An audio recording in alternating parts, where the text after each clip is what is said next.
Hi, my friends. Welcome to Sort of Brilliant, a show where the characters are made up and the sorting absolutely does matter. My name is Rachel. And I'm her best friend and co-host, Lauren. Every other week, we're going to invade a fandom and determine whether your favorite character belongs in Gryffindor, Hufflepuff, Ravenclaw, or Slytherin.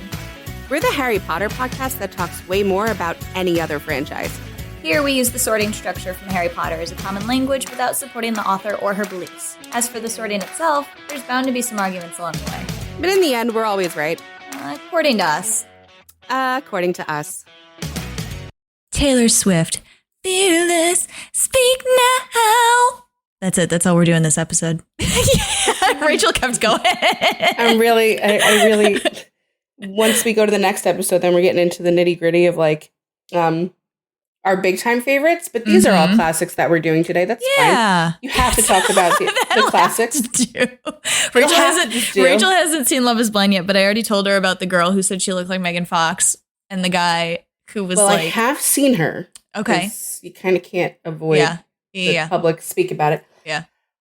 She doesn't look like Megan Fox. There's nothing wrong with her. I don't know why she And I can see where she could say that, but she does. Megan Fox, she knew what she was came doing. out and said that she sees it.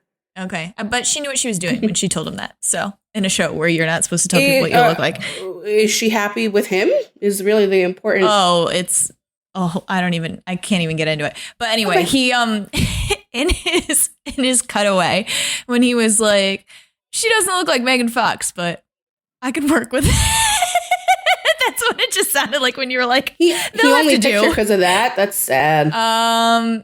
There's a lot going on. The other girl had a daughter, and I think he dipped the second he heard that, but he still kept going with her. Yep. So we got some scumbags this season, eh? I heard the guys. I saw people saying like we really need to like pick people who actually want to find love. Yeah, because it seems like these people don't. It's just clout. I don't know. I didn't see it. But I know I felt like that when I was watching. None of these people were vetted very well from what I'm finding out about them. Oh, wow. Or what other people are finding out about them. Yeah, there was something, again, like I don't know any of their faces. I don't know these people. But I saw something about one of them having a fiance and child. But I don't know who that is. Yes. Yeah. So, good luck. Your guy who I said was like Travis. And everybody loved him, and they just found out that he has a girlfriend or had a girlfriend while he was on the show. So, and there were like text messages that came out of him texting her about this show. It's not the first guy on Love is Blind to do that either. I know. Men we've rooted for learned our lesson, didn't we? Just no men. No. Anyway, it's not about Love and Blind. It's about Taylor. That's right. So we decided to do this when we were just checking out her like concert schedule when she was coming back, because Lauren and I keep up with every show as that's such a lie. We said we want to do Taylor Swift, and then we were like, "Oh, look, her concert." That's why I was we trying to make it more professional. Any excuse to talk about her and her music and just like her in general, we will take. The idea really came about when we were listening to Midnights together. And I was like, what if we sorted songs? And Lauren was like, you can't do that. And I was like, you can. And then she called me basic for like an anti-hero. And just, things I'll never forget or forgive. But upon further, introspection, obviously we both decided we could figure this out and do it. And then I took on like a fun little passion project with this, that if you go to our Instagram or Twitter right now, you'll see we've already done this. Except don't look at that, because we changed our mind. Yeah, and I consulted Lauren, and we had many conversations about where we should put these songs and what houses should get them. We didn't do it as extensively as we did it for this. We kind of were just like, what's Slytherin? And then started naming songs. For this, we went through personally, when I was making those graphics, it was just like for fun. And I was not even opening lyrics half the time. I was just like remembering the songs. Some songs don't belong where they went. Oh boy. Yeah, and a lot of it, you know what? I think we were both probably very guilty of putting songs to characters, or even sometimes to people that we know, like in real life, that this person is a Ravenclaw. I think this is a Ravenclaw song. It reminds me of them. Not always so. I mean, what you have to probably what's healthiest to understand is that even if there's a song that's like, oh, it's a Gryffindor song, it doesn't mean that you, as a Ravenclaw, Hufflepuff, Slytherin, can't relate to it. That's dumb. Nobody's saying that because we relate to plenty of these songs that are like, that could be like anthems and for see a specific ourselves house, in them.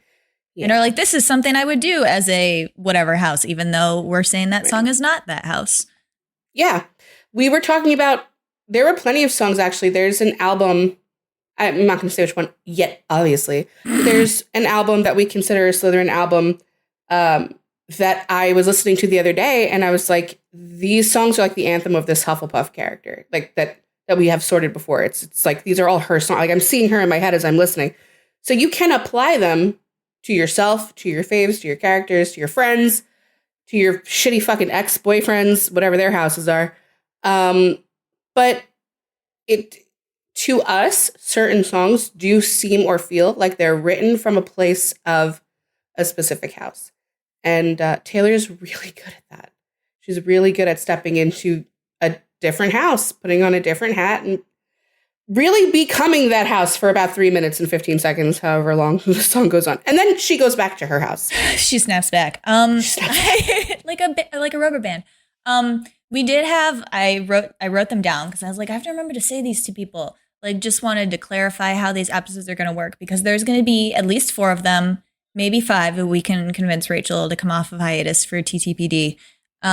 Which is what I've been calling it constantly now. I don't think you'll have to convince me very hard. You? I mean, if I have time, I'll do it. You will find the time. For Tay-Tay. For Tay-Tay. Just for Tay-Tay. Not because I haven't spoken to Lauren in a month. Yeah, that's going to happen.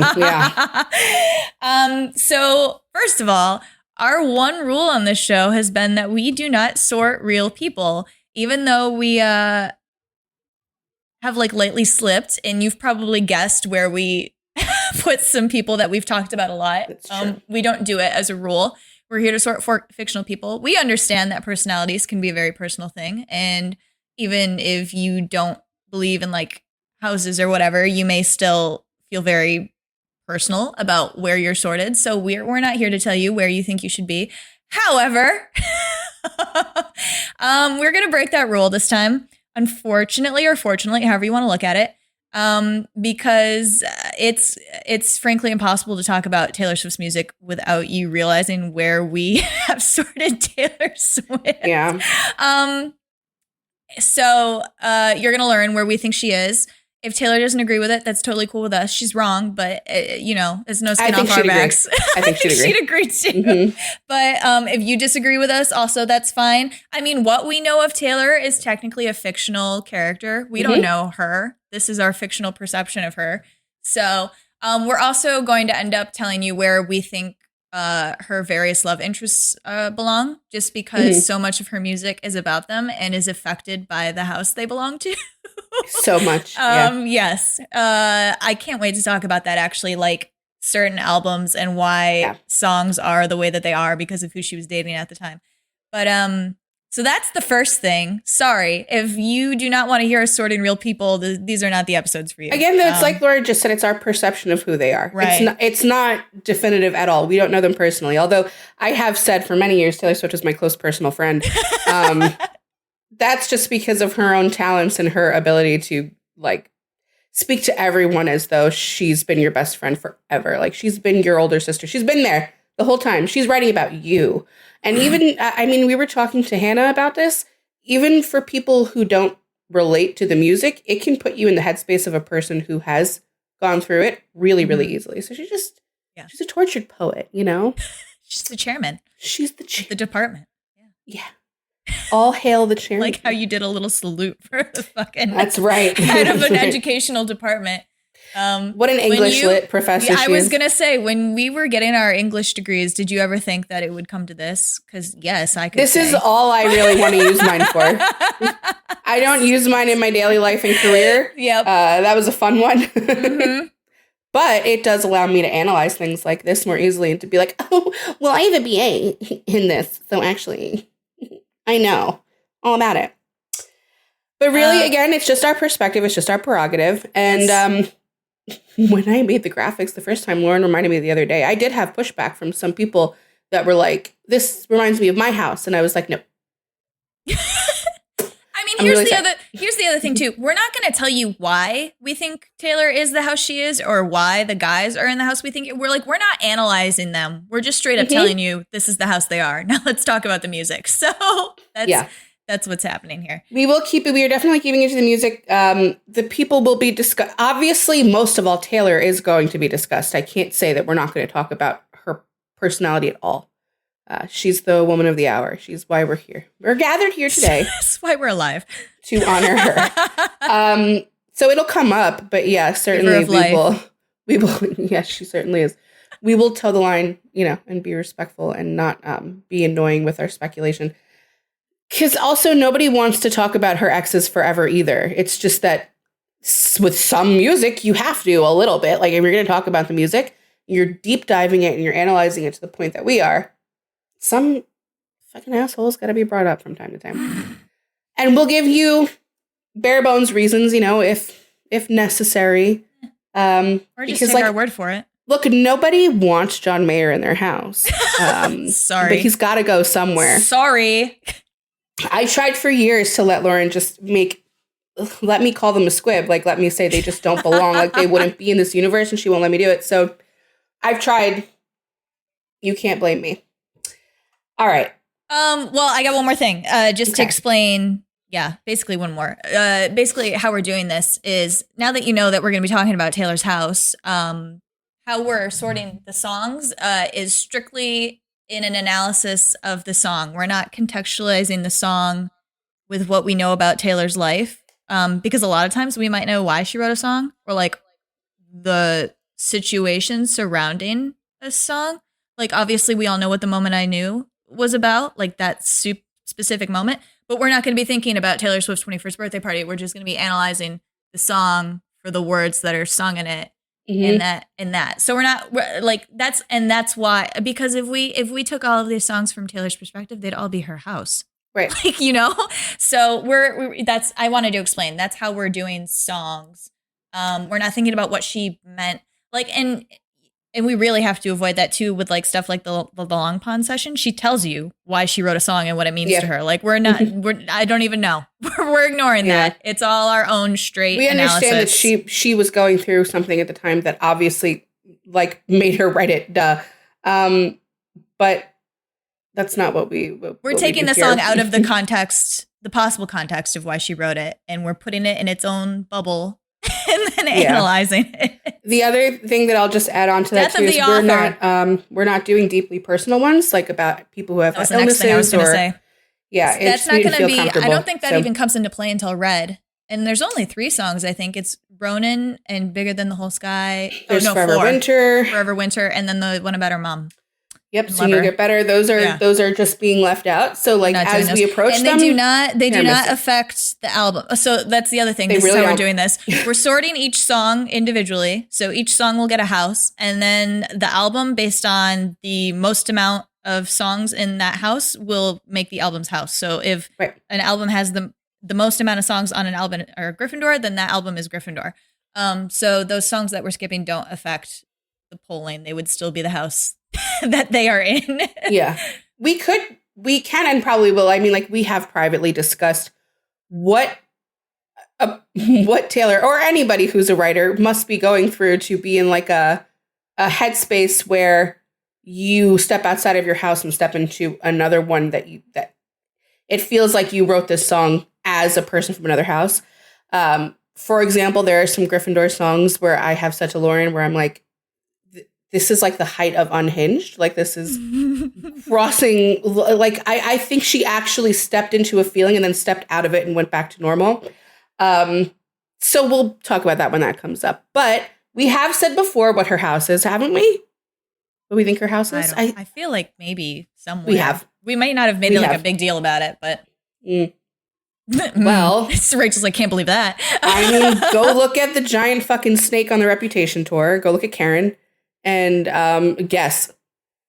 Like, what do you guys think, really? Come on. She's a huge Slytherin. She's, like, very, very obviously a Slytherin. I don't need to tell you which side of the scale, or, like, we don't need to go in depth about her like she's a fictional character. But yeah, she belongs to Slytherin House. She's the chairman. So I don't know.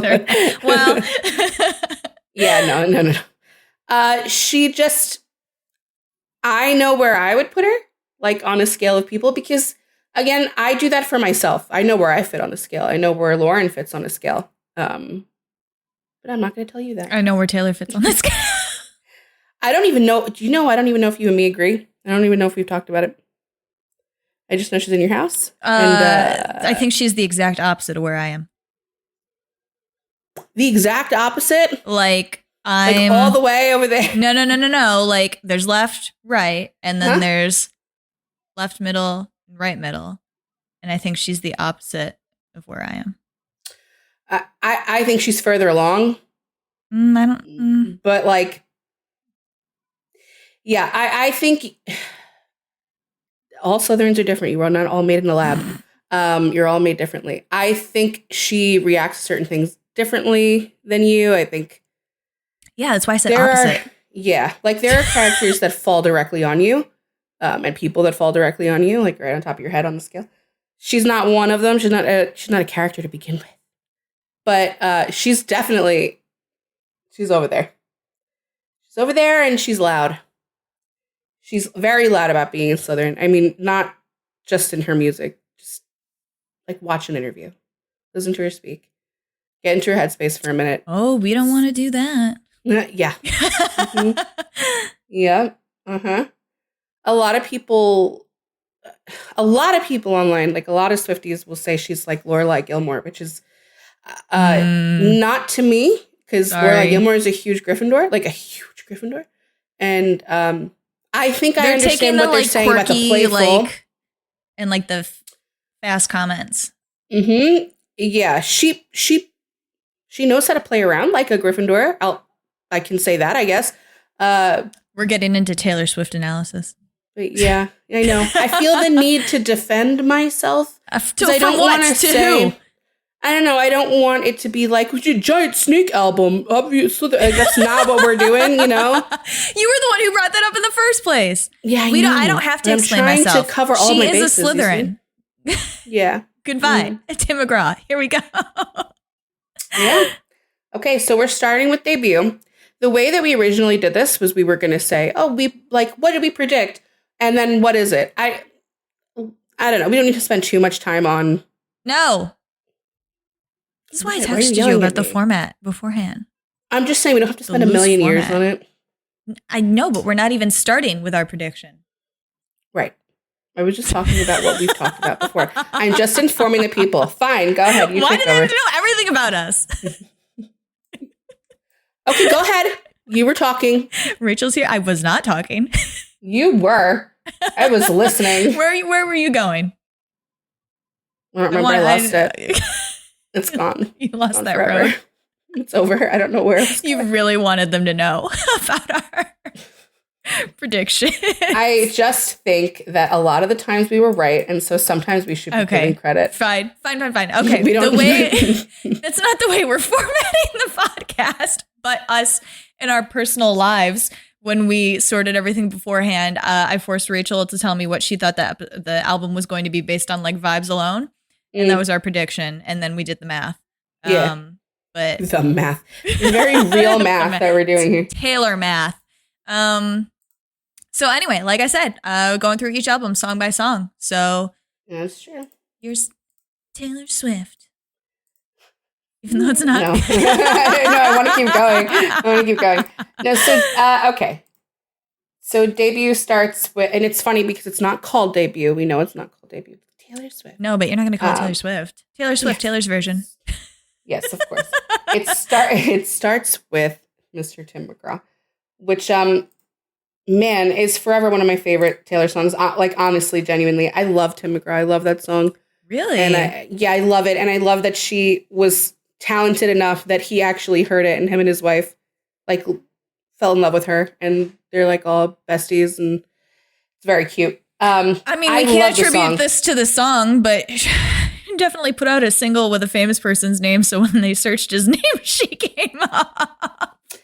Taylor's been a little, pretty calculated forever from childhood. I mean, you have to thank her parents for a lot of it, obviously, but she's a very calculated person. I don't know how many moves she makes in general without really thinking them through, like really, really thinking them through. And that's one of them. Naming Tim McGraw, and when you're trying to get famous and get the attention of people, especially in the country music sphere, yeah, I would say it's a calculated move. So can you tell where we're putting it? No, because it's not based on the context or anything like that. No, I know this is going to be really hard for me. Well, actually, look, it's going to be hard for probably not Lauren. I'm sure she can separate a little bit more. I'm probably going to be guilty of talking to all of you guys the way I talk to Lauren about this, which I really shouldn't do, because I'll be like, that was such a fucking Slytherin thing to do. Can you believe? So, all right, I'll rein it in. I'll go back to being professional. Fine. We ever been professional? No. Tim McGraw. This episode's going to be 3 hours. Yeah, we got to get moving. So what do you want to do? You want to just talk about like why we personally both think before we say it? Yeah, sure. I think we agreed. It kind of sucks. That's the thing too. We're going to be sorting Midnight's live, so you'll actually get to see like an organic conversation between us, because we've already had all these. We don't always agree. It's fun. No, we don't. But now we do. So I can't even remember when we disagreed. Like we had some really deep discussions about some songs. I remember some of them. Don't worry. Okay. Not on this album though. Not on this album. No. We did this one a long time ago. I think we got through it pretty quickly too. Well, look, for this one, I really took the chorus and it's she's telling a guy to remember her every time he hears a song and thinks of a dress, and it's a Slytherin song. She's like, these moments belong to me, right. And you will remember me. Yeah. Also, that in the song she's like, and then he complimented me, and I was like, that's a lie. They immediately, all right, relax, Taylor. It's okay. It's the way my blue eyes shine, put them Georgia stars to shame that night. I said, that's a lie. I can do a fake accent too, Taylor. It's not even it's not even like you hear Tim McGraw and you'll like just remember me. Like you'll connect me to Tim McGraw. It's when you think Tim McGraw, you'll remember it's my favorite song. Like that's such a specific. And I hope it takes you back there. And you can read it if you want to be sweet, you can read it as like some sweet young girl that's just like, I just hope that when you hear it, you think of me. Like it's like a curse. Actually, I usually think of it more that way. She's like texting him. She will never hear Tim McGraw again. Yeah, it's like, I'm sure some people. How you told me my blue eyes shine like the Georgia stars at night. Fucking lie. This is a quintessential, this is a really important Taylor song because though it is Slytherin, I think we all can relate a little bit to having a little bit of that feeling where it's like, I had this thing when I was friends with this person or partners with this person or even like dickhead family members, whatever. They can't think of this thing without thinking of me now. And you get like a little kick out of it. For many people, it is Taylor Swift. Foreshadowing. For many people, a lot of girls are like, now you can't watch the NFL without fucking thinking about me. Great, good. So it's just like a really, really Taylor song. And you'll notice like when we think that she's not putting like a hat on, if it's deeply personal, it kind of just is going to get fielded. It makes sense for the opening song of her debut album and a single. Sure does. And all that. Like, it's going to be her. Yeah. Now, Picture to Burn is not the same story. I love Picture to Burn. Picture to Burn is... That's one of those unhinged ones. Yeah. This is like so far beyond. And now we don't have to do the homophobic version. I love that version. Either way, it's it's fucking funny, but it's like this is a really spiteful song. Whereas, okay, so you can compare it, like, go ahead to Tim McGraw. We're telling you that we read Tim McGraw as like it's a little spiteful, okay? But look at that; it can be read a million ways. Lots of people can read it and be like, "Oh, cute." You can't read Picture to Burn as cute, like sweet. No, it's like you let her drive the fucking truck. You never let me drive the truck. That's bullshit. I'm going to burn every single thing you ever gave me. I'll probably burn your truck. Wasted my damn ass time with you. Yeah. Yeah. And then like, if you come around here, my dad's going to kick your ass. Like, very Gryffindor song. Very Gryffindor song. Unhinged. I've burned things, so, just saying. You have burned things. I have. Lauren, I told Lauren about it many times. I know you've burned some things you're going to give me. I know. I get mad Not because sometimes. of me. I didn't do anything. No, I don't think I was so. part of the collateral damage. Yeah. But even like as a youth, well, I wanted to say originally, Taylor and I are the same age. She's a little slightly older than me. Mm-hmm. So like this is a 2006 album. I got into her during like the LimeWire days. It's actually Catherine's fault. She found it before I did. LimeWire. And and I was like, this is awesome. What is this? And I listened to a lot of Debut after my high school breakup.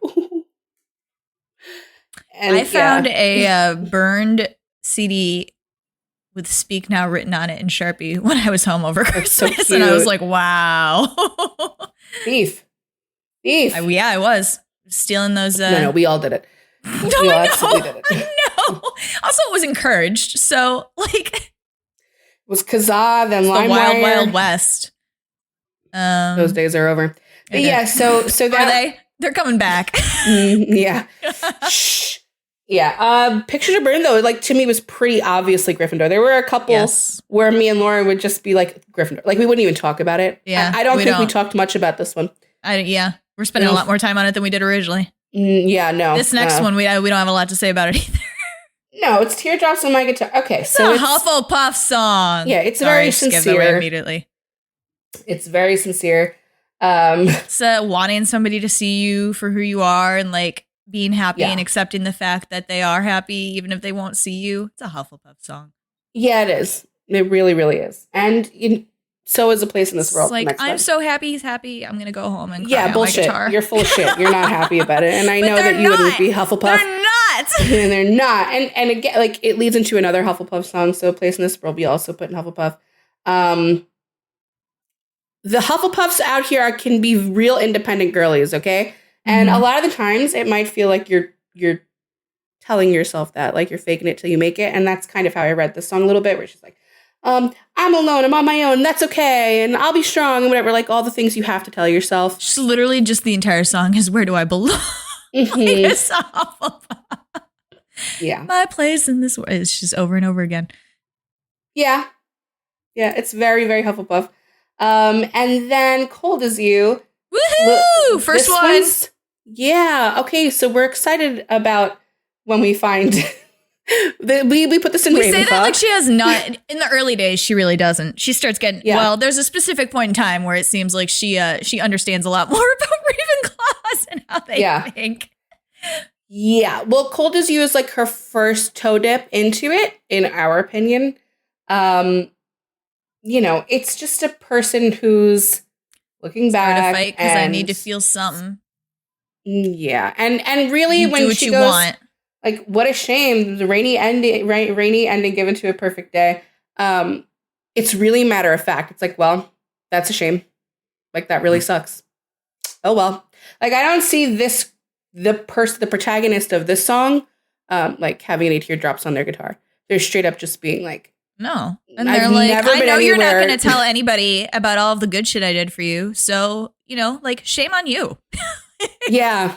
Yeah. Like, it's not like fiery, and it's not like Where Do I Belong? And it's also not, there's like, no spite. It's just very, you're a dick. Whoa. It reminds me, isn't Michelle Branch Are You Happy Now? I've always thought that was a Ravenclaw. Yeah. And that gives me those vibes. That's interesting. Yeah. Yeah. I can go there. I can take it there. Another 2008 eras. Yeah. Yeah. There were a couple, like, so The Outside is another one where I don't even think I got a word in before Lauren was like, Gryffindor. And I was like, what? Okay. Let me. Oh, really? You weren't Let me go ahead and take a look. No, it's just you did it really fast. Oh, well, Yeah. And then, you look at it and. Sometimes Rachel's like, don't tell me. And I'm like, Gryffindor. And she's like, you don't have to tell. Well, because I don't want No, I know. She's like, I don't want it. I don't want it. And I'm like, unfortunately. Yeah, this is one of them I really didn't care to have. But yeah, it's a Gryffindor song. I tried to take The Road Less Traveled by, but nothing seems to work the first few times. Yeah. I guess you have Nothing to be works. like, why is it not a Hufflepuff song, right? Oh, Why is okay. it not a Sure. not belonging song? Sure. It's because she's saying that she's never been on the outside before, and this is like a singular thing where she's like, I don't get it. How do I be better? Tell me how to be better. Tell me how to be good. How am I good? How can I be good? Am I good? Tell me I'm good. Yeah, this is a looking for guidance song, honestly, where it's like, please read the instructions out to me. I've never experienced this and I don't like it. Can you fucking help me out, please? Yeah, whereas I really don't think that goes the way of Hufflepuff. So, yes. No, because they pride themselves on being able to figure out how to do that. And this Gryffindor is like, I've always just naturally, charismatically done it. What? What do you mean? Taylor's take on a Gryffindor? Yeah. What do you mean? not a right-sider? Not a right-sider? Okay. And then we bounce right back to Hufflepuff with Tied Together with a Smile. Like, duh. Okay. Rachel's like, I don't know what to say about this one. Look, if you really like want to feel better about yourself, like get yourself a Hufflepuff friend who really loves you and whatever, because this is real. Taylor's early view of Hufflepuffs is very one-dimensional. Ooh, she's like, well, I'm I was trying to go deeper on it, and you just snatched it. She gets deeper, but how old was she when she was like 16? When Literally she was 16. doing this, yep. She was like, whenever I want to be, ooh, that's usually. Yeah, I think we probably did talk about this. You want to feel good about yourself. It's very like stereotypical Hufflepuff shit in the beginning in this first album. Well, in the first couple. Yeah, if it's sweet and like kind and pure and all the things they say Hufflepuffs are, then not all of you are. I see the truth. This is like the little baby cookie wubbified. Yes, this is one of those. Then fine, I don't need to say much about that. All right. It's a very, very cute song. Like, if you don't want to like think at all and you just want to listen to a song, be like, I feel good about myself. Like, that's a good one. Now, I wanted to give Stay Beautiful also to Hufflepuff for that reason, because I was like, oh, she's reading it like she's reading Hufflepuff's like cutesy inspirational friends. I don't know that Hufflepuff would. This is really like really detailed about another person. It's about Corey, you know. His eyes are like a jungle. His smile's like a radio. It's really hard not to sing these. It's really hard. You know what? Hannah has warned us, so this is not Hannah's fault if some music slips through. I do not think, Taylor, when you listen to this, I'm so sorry. We're not making any money. Yeah.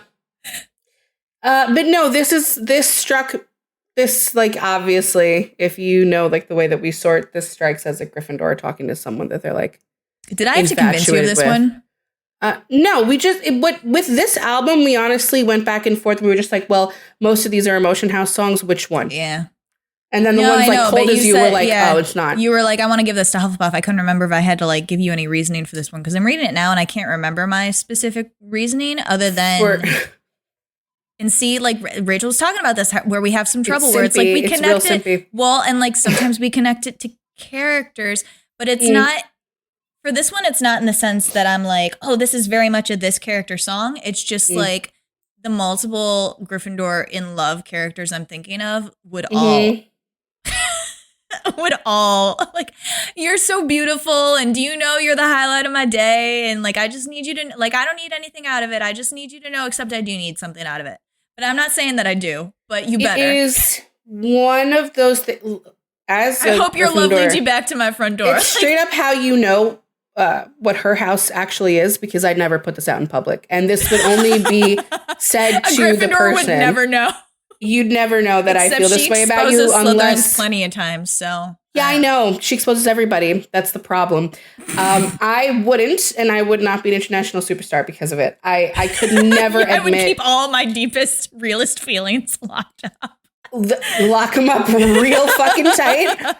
Because this is like, I'm not saying she's embarrassing for this. In fact, one of the reasons that I ride so hard for her, that I deeply, deeply love Taylor Swift, is how brave she is to say this shit with her full chest. And even when it doesn't work out, to just barrel through and be like, fuck it, something will. I'm great. You know, and it's a strength that I feel this way. I don't feel that way about me. So I know that I certainly, when I was 16, sure, that would have gotten dedicated to someone. I could have wrote that on a little card on a mixtape I made somebody. Sure. I have to tell you, when you saying all this made me think of it. When Folklore came out and the one dropped, I sent it to a guy almost immediately that it made me think of. And I told Rachel, and Rachel went, "You did what?" And I was like, "It's not a big deal. Like, we're not dating somebody else." I still can't believe she did it. It made me think of him. I was like, "Here you go." It's admirable, but like, it's admirable for me for another person to do it. If I did it, I'd have to hurt myself. I'd have to Dobby iron my fingers. Like, whew. Anyway, she was horrified with me. I couldn't believe it to the point that did you say what song it was? It's the one, yeah. Yeah, it's the one. Okay, never mind. We'll talk more about that when we get to it. But then we get to should have said no. Should have said no. Whoops, sorry. I know. I want to sing this song so bad. It's bad. It's my song. It belongs to me. This is my favorite debut song. I did claim it. It's my favorite debut song. Okay, we have to take stock of this because I asked Lauren. I was like, I wonder if people gravitate to songs of their own house. Yeah. So my favorite one on this is "Picture to Burn." Okay, so far the theory is holding out. It's holding up. It's a Slytherin song. Are you kidding me? Yeah, of course. You should have said no. You should have gone home. Should have thought twice before you like. You only needed one chance. Yeah, and you had it. You had it. I gave it to you. And you did not choose the right option. Even when she plays it now, the consequence. She's so pissed. She's mad. Yeah, she's telling us it wasn't worth it. It wasn't, you fucking idiot. Yeah, no, it gets me. You should have been begging for forgiveness at my feet. Like, not only should you have said no, you should have come home and should have been like, you know what this girl told me to do, and you know I thought about it, and now I'm on the floor because I can't even believe I thought about it. She's like, that's what it should have been, and you didn't do any of that. Yeah. Well, what are we gonna do? And that's it. It is. She's like, was she worth it? Was she worth it? I want you to tell me. Like, not only am I screaming at you, I want you to tell me every single detail. You. She wasn't. She wasn't. But also tell me. Like, I'm dying to know about all of the. Like, I want to know. She's serious too. Like, she wants to know. It's not rhetorical. She's like, I want to know. Oh, how do you feel about this? I feel so guilty. Like, I didn't do anything wrong, but it's one of those songs where you're like, oh my God, I'm getting yelled at. But yeah, that's a Southern song. She's like, I should have been there in the back of your mind. Like, she's like, I have to also just say, there should not be a single moment that you're not thinking about me. Are you kidding me? I'm your girlfriend. Oh my God, Taylor. I love her. But we're back to, like, I don't want to like skip over anything important, but however, Mary's song and our song. Yes.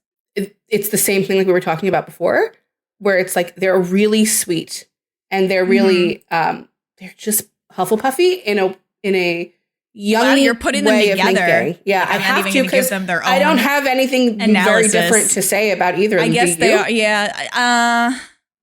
I can tell you the only thing I have different to say is I connect a lot more to our song, but it's just because it's like, it's very, it's a little, like, it is very sweet, but it's a little more of the Hufflepuff veering into Slytherin. Where she's like, this is our thing, so you'll remember me when you hear. More so than Mary's song. Yeah. But it's Hufflepuff because it's like, it's not like, remember me. Like when you hear Tim McGraw. Right. No, it's just like, oh, I really hope that, you know, like these sounds are cute for you and like, and I'm cute for you. And like those things come together and, you know, and you feel good about it. Like, yeah. So this was me and George's first song, like couple song. Because one of the things that we bonded over back when we met in 2011 was Taylor Swift. And immediately we were listening to this and I was riding shotgun with my hair undone in the front seat. And I've always been the kind of person, I have said before that sometimes I think that what I have in common with Hufflepuffs is like the pathetic love. I love pathetically. And I always want a song to represent a moment, or like much more when I was younger. I was like the queen of giving people mixed CDs and being like, this made me think of you. Gross. Don't do that for anybody. God. And I remember being like, well, we don't have a song. And then the song happened like in real life. Yeah. It became cute. Your song. It's cute that way. So it has remained that for us. Which is funny because neither of us are Hufflepuffs. It's straight up, it's one of those things that I'm saying, like, it's this wobbified, cutesy thing, like, and very young. Like, I was 20, he was 19, like, you're kids still. Sorry, I think 20 is still a kid. If you're 20, listen to this, you're a baby. You're a baby. And Mary's song is really, it's literally the story of, like, a childhood friends to lovers.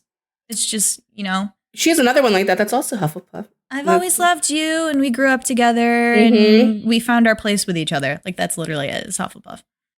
Yep. Now, we did argue about this one. Did we? Yeah, I didn't want it. See, I don't remember anything about debut, to be honest. Yeah, I had to be talked into I'm Only Me When I'm With You. What did I say to you? What was my brilliant... It was one of those things where I was like, oh, this is identity-based, where I sometimes try to say that those who struggle with identity a lot, that's a Hufflepuff trait. It can also be a Gryffindor trait. I just don't like to admit it. Like to admit it. I don't. And this is just one of those where it's like, I'm only myself when I'm with you, which is like... Yeah. I know everything about you. I don't want to live without you. Yeah. It's childish Gryffindor, okay? She quotes fucking, just to smelt out. She basically does that. Oh, boy. First song ever heard in Glee. Yeah. I'm sorry again to do this, but we go to the next one. It's what's it called? Invisible. It's the same thing. Another Gryffindor song, yeah. Yeah, and it's the same reason. It's like, I see you, see me.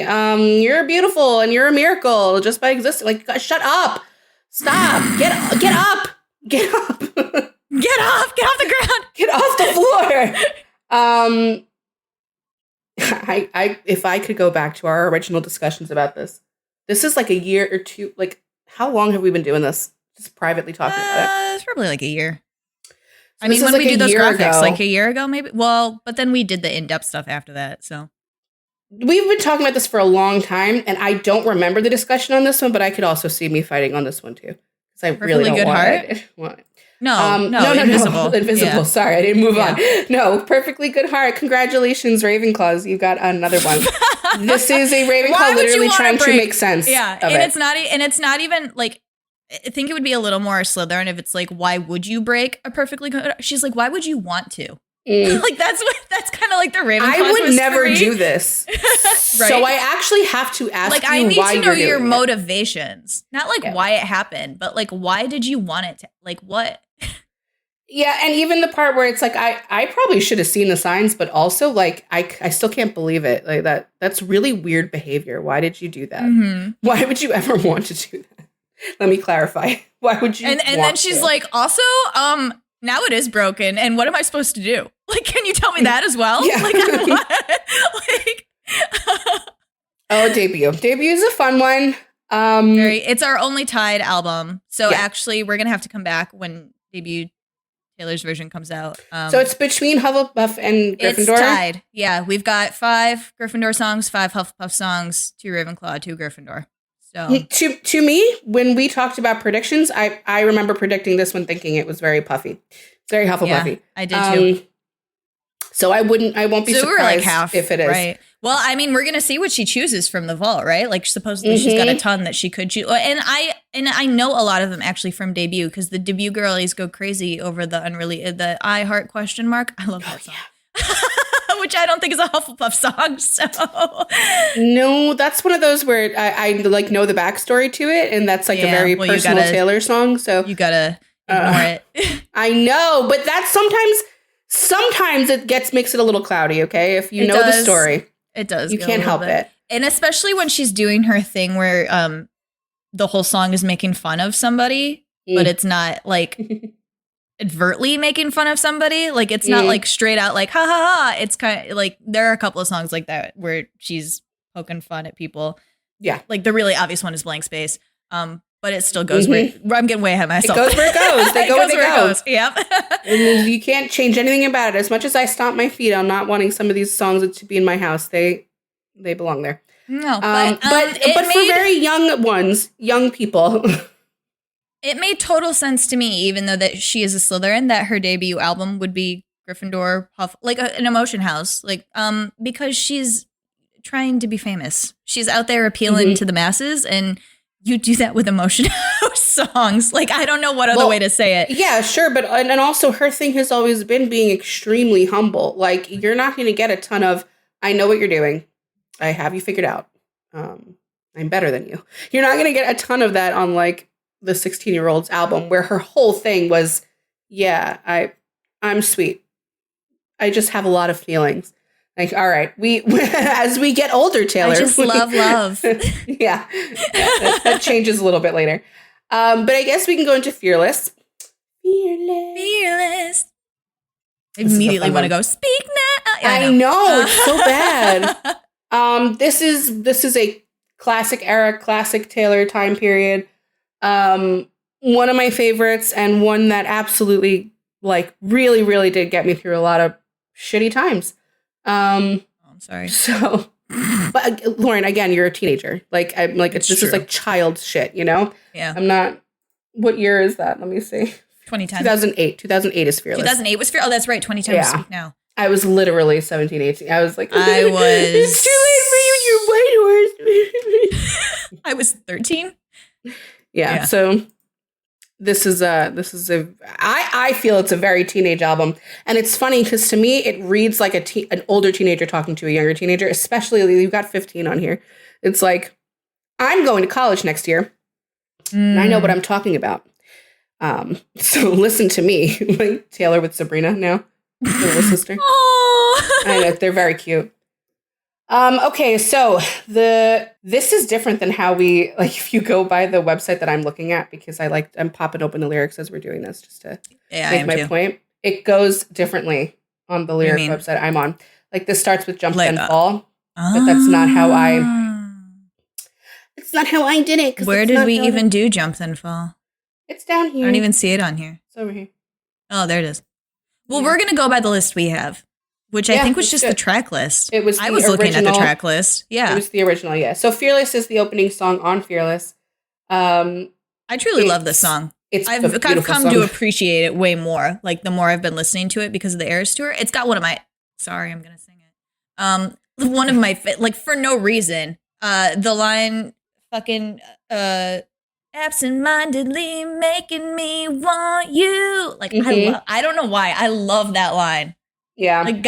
Wow, a guy doesn't even like care if I'm like attracted to him running his hands through his hair. That's hot. Yeah, he has no idea what he's doing. And it's great. Like Gryffindor.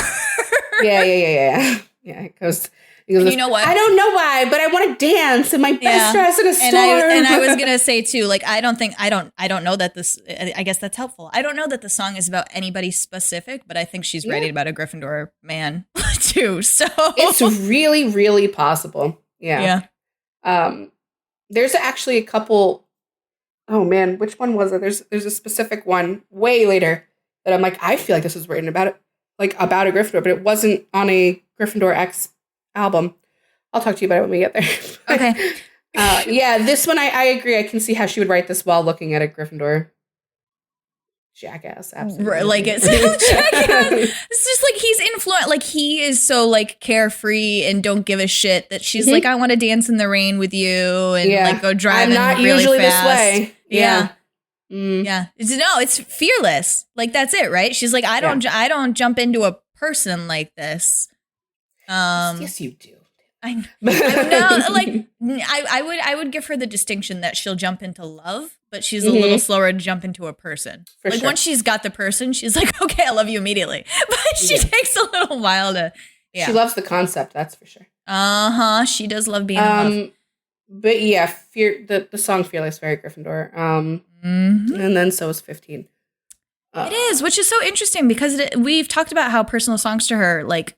It's almost impossible for them not to be Slytherin. I think 15 is a very personal song to her, and it's not. I think it is, but I also think she's trying to be relatable. Like, yeah, I do.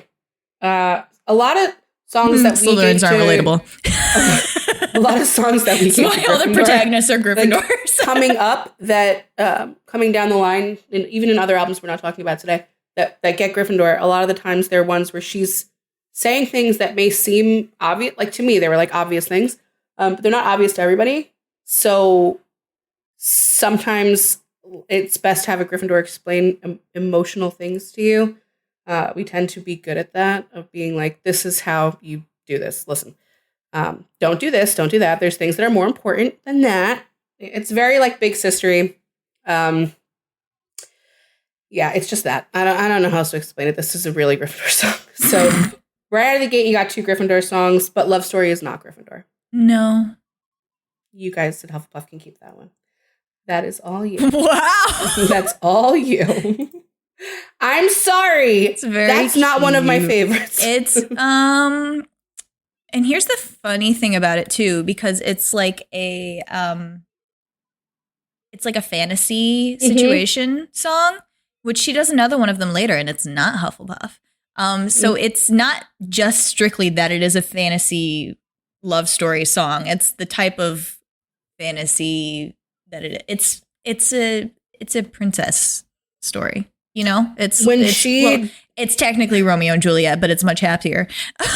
When she did her speech at NYU, she talks about this song, but she's like, did we not all want to go to college and like meet our prince on the lawn? And it was just going to be like, I saw you in another life and you loved me. And I was like she's like making fun of herself. But she has a song like that too. And it's not Hufflepuff. Interesting. Anyway, yeah, but that's why I'm saying that's a really different song, Lauren. That's a really different song. Extremely different song, but the concept that you were describing. But anyway, no, she gets into her feelings and we can't. It's Romeo and Juliet. Like they say the names, except they end up killing each other. 13-year-olds that are death by not in this story. Suicide. No, it's like I just asked your dad and he said yes. Like it wasn't a big deal. Like I know it's like resolution. I think I overreacted a little bit, right? Like why did I kill Mercutio? But it's also like it's just a classic bop. Like it's fun. It's a fun song. It's a cute story. Yes. It's very dramatic. It's got that flair for the drama. Yeah. And sorry, I keep catching myself.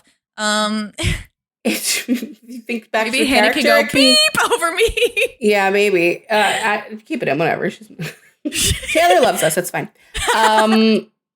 If you think to Regina from Once Upon a Time, like when she first fell in love with her stable boy, like that, and then everything gets set on fire later. But that's not on a Fearless album. That's not the kind of Hufflepuff energy we're talking about yet. Yeah, no. I mean, it's another story about like you found the person that you belong with and you do everything you can until you're with them forever, right? Yeah. And like there wasn't much obstacle here. Yeah. Daddy said no, but then I said, but why? And then Daddy said yes. But Daddy, I love him. But Daddy, I love him. And then he said yes. This next song is the same thing as Stay Beautiful. Same. When I was younger, I confused them. Person. I actually confused these songs when I was a kid. When I used to listen to because it was because Corey's eyes are like a jungle. Hey, Steven, I know looks can be deceiving. I was like, I would conflate the two. That's because they're both Gryffindor songs. Same shit. She tapped back into the deranged part of her brain where she's like, it's not my fault you're so hot. And it's not my fault that like everything about you is so perfect and you're just not here. You don't see it, but you look like an angel. I want to make out with you in the rain, Steven. All right. Okay. I think it's so interesting how that mindset evolved for her. Because we're going to get into, I'm thinking of a specific song that we're going to get into. Well, she met some of us and... Well, I think she also, I do think in these early albums, she is trying to be more appealing and she's also like, she's younger. So her mind is younger aged. And I think as she got older, she shed some of that bullshit and was just kind of like, yeah. I wish I could go into the song that when we get there. I guess know I it's could hard. Say, yeah, you probably know which one I'm talking about. I do. Yeah. But she does, look, a little bit comes out in Slytherin and Ravenclaw songs. However, even those are really young. Mm-hmm. So like you should have said no. It's really simple. It's like really, really, really basic. Yeah. Whereas I think like later Slytherin songs now. Yeah. Yeah. It is. I think the Kanye incident really flipped something in her soul. Yes, it Which, did. thank you, Kanye, I guess. I don't know. Thank you, question mark. Anyway, White Horse, actually, it's not one of my favorite songs on the album and also not a Gryffindor song. We actually put this one in Ravenclaw because it's very, like, it's really honest. It's really very honest. disillusioned. Yeah, she's looking back and she's like, I guess I was just being a naive kid, which you're still a kid when you're writing this. It's okay. It's easy on yourself. But like, that's not at all. It's almost like the answer to Love Story when Love Story doesn't work out. Like, actually, I'm not a princess. I woke up. This isn't a fairy tale. That's bullshit. And I'm getting the hell out of this town. I'm not ready for it yet. Yeah. Like I'm not ready. I'm not mature. I don't know enough. But just put this next to Love Story and you can see how they're two totally different houses. They're coming from two different house perspectives. And yeah, it's really matter of fact. This is what it is. It's not what it's not. And I'm getting the hell out of Dodge, which is pretty heavily Ravenclaw. She's like, you gotta wait for me. Sorry. All right, back to You Belong With Me. Here's another one that's just like Love Story. All our bangers on this album are Hufflepuff songs. A lot of them are, yeah. That's crazy. The Fearless era is just iconic. Nobody is going to shoot me in the head if I say this is a pick-me song, right? Like, I don't mean that in a bad way. You know, I think maybe we can all admit that when we were teenagers especially, or tweens. We were all pick-me's. We all, like, yeah, you could say pick-me's. You're just in general, like, you looked at someone you liked and you were like, why are you with that person? You don't even know me. I'm so much better for you. Yeah. I like all your bands and I like your favorite color and I know your favorite color. Like Avril Lavigne's Girlfriend is like that, you know, it's that was her mature album technically too, though. But no, I would say it's a pick me song or the best damn thing. I just don't want to make it so whole album. I don't want to make it like pick me derogatory. It's more like pick me when we were kids. That's why I specifically said I don't mean it in a bad way. I know. I'm just doubling down. I'm saying this as a Slytherin who it's like, obviously pick me. Like, and she's just like, have you ever thought that maybe you actually belong with me? Because like, I am just easy. I wear sneakers and I'm cool. No, but she like lists it all out. She's like, here are the ways that we fit together. And I just really do think like you're crying and I've made you laugh. Right. So I think that maybe it would be a little better. That's heavily Hufflepuff. The other houses would not bother to list that out for you that way. No, and also she's not being like nasty about it. No. She's just being like, I really do think that we could be happy together. Yeah. Like no shade on the other girl, but I do. There's nothing wrong with her. Just I think I'm better for you. Not better in general. Just better for you. Mm-hmm. Yeah, Breathe, we argued about a little bit. I wanted to give this to Hufflepuff. Did we? Yeah, I didn't. Lauren said Gryffindor. I can understand. Oh, yeah, there it is. Every little bump in the road I tried to swerve. I never wanted to see you hurt. Yeah. People, and sometimes it doesn't work out. Yeah, it's a Gryffindor song. Yeah, whatever, fine. It's never a clean break. Just fine. The Way I Loved You. Ooh, this is out of order, my friend. We moved all over the place. It's fine. I'm following. No, we didn't. We did the track list. Yeah, I did the track list. We did the OG track list, yeah. Well, yeah, and then we added the surprise. Oh, are you looking at Taylor's version? Did she change the order? Interesting. Oh. I didn't know she did that. But okay, it was Breathe, and then we got Tell Me Why, right? Oh, no, it's The Way I Loved You. Oh, no, it is Tell Me Why. You're right. I just sang it. God damn it. Tell me why. We can get sued for that one, too. Yeah, this is, our first Slytherin song on the album. On Fearless. Oh, stop it. I can't sing. I don't want to sing. I don't want to sing. If I tell myself that, maybe I'll stop. This is obviously a Slytherin song. I don't even know what to say. It's just a Slytherin being like, She's like, really I've been beat tried. to shit. And now I see you for what you are. And I don't know where this came from. Like, I know you're mean, but I didn't think you were going to be mean to me. You're never supposed to be mean to me.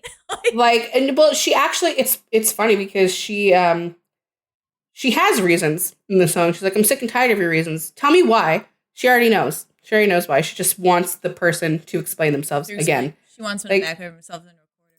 Yeah. No.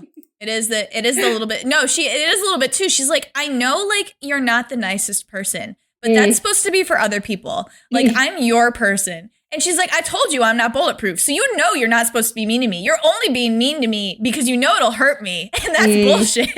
Yep. Yeah. And like immediately, so many of these songs talk to each other. It's so funny. Immediately after is You're Not Sorry, which actually it goes back to Gryffindor because it's not the like you should have been nice to only me, like you should have been nice to me, you can be a dick to everybody else. It's more like I actually tried so hard. And do you understand how hard it is for me to back away from something? But like, I literally have to, or I'm going to die. So what I have to tell myself is you're really not sorry for it. And then maybe I will, maybe I'll be okay if I can come to terms and deal with it like that. Like, could have loved you all my life if you hadn't left me waiting in the cold, and you got your share of secrets, and I'm tired of being last to know. So Gryffindor, like, no, but the next one, like, you're asking me to listen because it always worked. Because of course I always listened. Of course I always tried. I always came back. Yeah, and it's straight up like, the chorus is really like a done Gryffindor, and you can hear it in her voice where she's like... It's like, I don't want to be hurt She doesn't anymore. really want to even be doing it. She's just really sticking to her guns. Like, she's decided I've had enough. She doesn't want to, though. She wants to pick up the phone, and she wants to keep arguing and fighting. But at a certain point, goddamn, you know? She's like, if you're not sorry...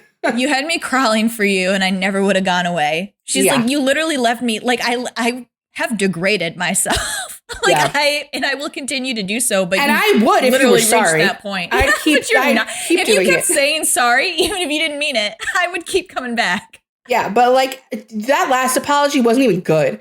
So yeah, it feels like that. That's very. But that's the thing. That's like she's like, don't call me because I won't pick up. It's not that she like if she did pick up, she'd be fucked. She's like, I just can't answer the phone because I have to. You don't exist anymore. Like I have to delete you now. The Way I Loved You, it's embarrassing. It's embarrassing song. So yeah, it is. It's one of her first embarrassing songs. I really feel like this is about a Gryffindor again. Like I feel like it's a Slytherin about a Gryffindor. Wow. Yeah. Oh, well, yeah. Like who pisses you people off the most? I could see. I can't. I keep thinking that we've sorted this couple, so I want to say it, and we haven't. We've just talked about them constantly. But yeah, I could see that being this couple. All right. Yeah, it's very it's also like, okay, it's not a Ravenclaw song, but it also reminded me of like why Rory kept going back to Jess, you know, and she couldn't like be with sensible Dean, even though Dean is it's my Dean. Like you want the person that really pisses you off and like teases you and you go nuts with, and like it really, she's like, it's such a Slytherin song. She's like, I'm with this really nice guy, and he's really great, and he pays attention to me, and my parents love him. But I feel nothing. Yeah. Well, we're not it's also like really honest. Like I never knew I could feel that. Like I really didn't think I could feel this way. Yeah, and I think it's partly too that she's like, I didn't realize that all passion was like I don't think she's like. We were screaming at each other, so that wasn't good. And she's like, oh, actually, they feel the same. So this guy talks business with my dad, and that's great. Mm-hmm. And we would have a beautiful future together. But God, he's boring. And he doesn't argue with me the way you do. And like, all right. To me, it's totally about a Gryffindor.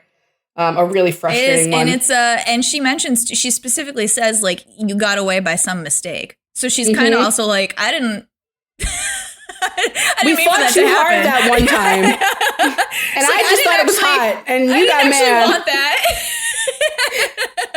Oops, I went too far. And now I'm with this nice guy, and I'm like, damn it. Yeah, poor nice guy. He really did seem nice. It did seem nice. Oh man. Here's a disgusting song for you. Yeah, gross Gryffindor song. Rains when you're here, and it rains when you're gone. It's funny because this is about a Slytherin. This is about a Slytherin. Hello, Joe. That's really funny.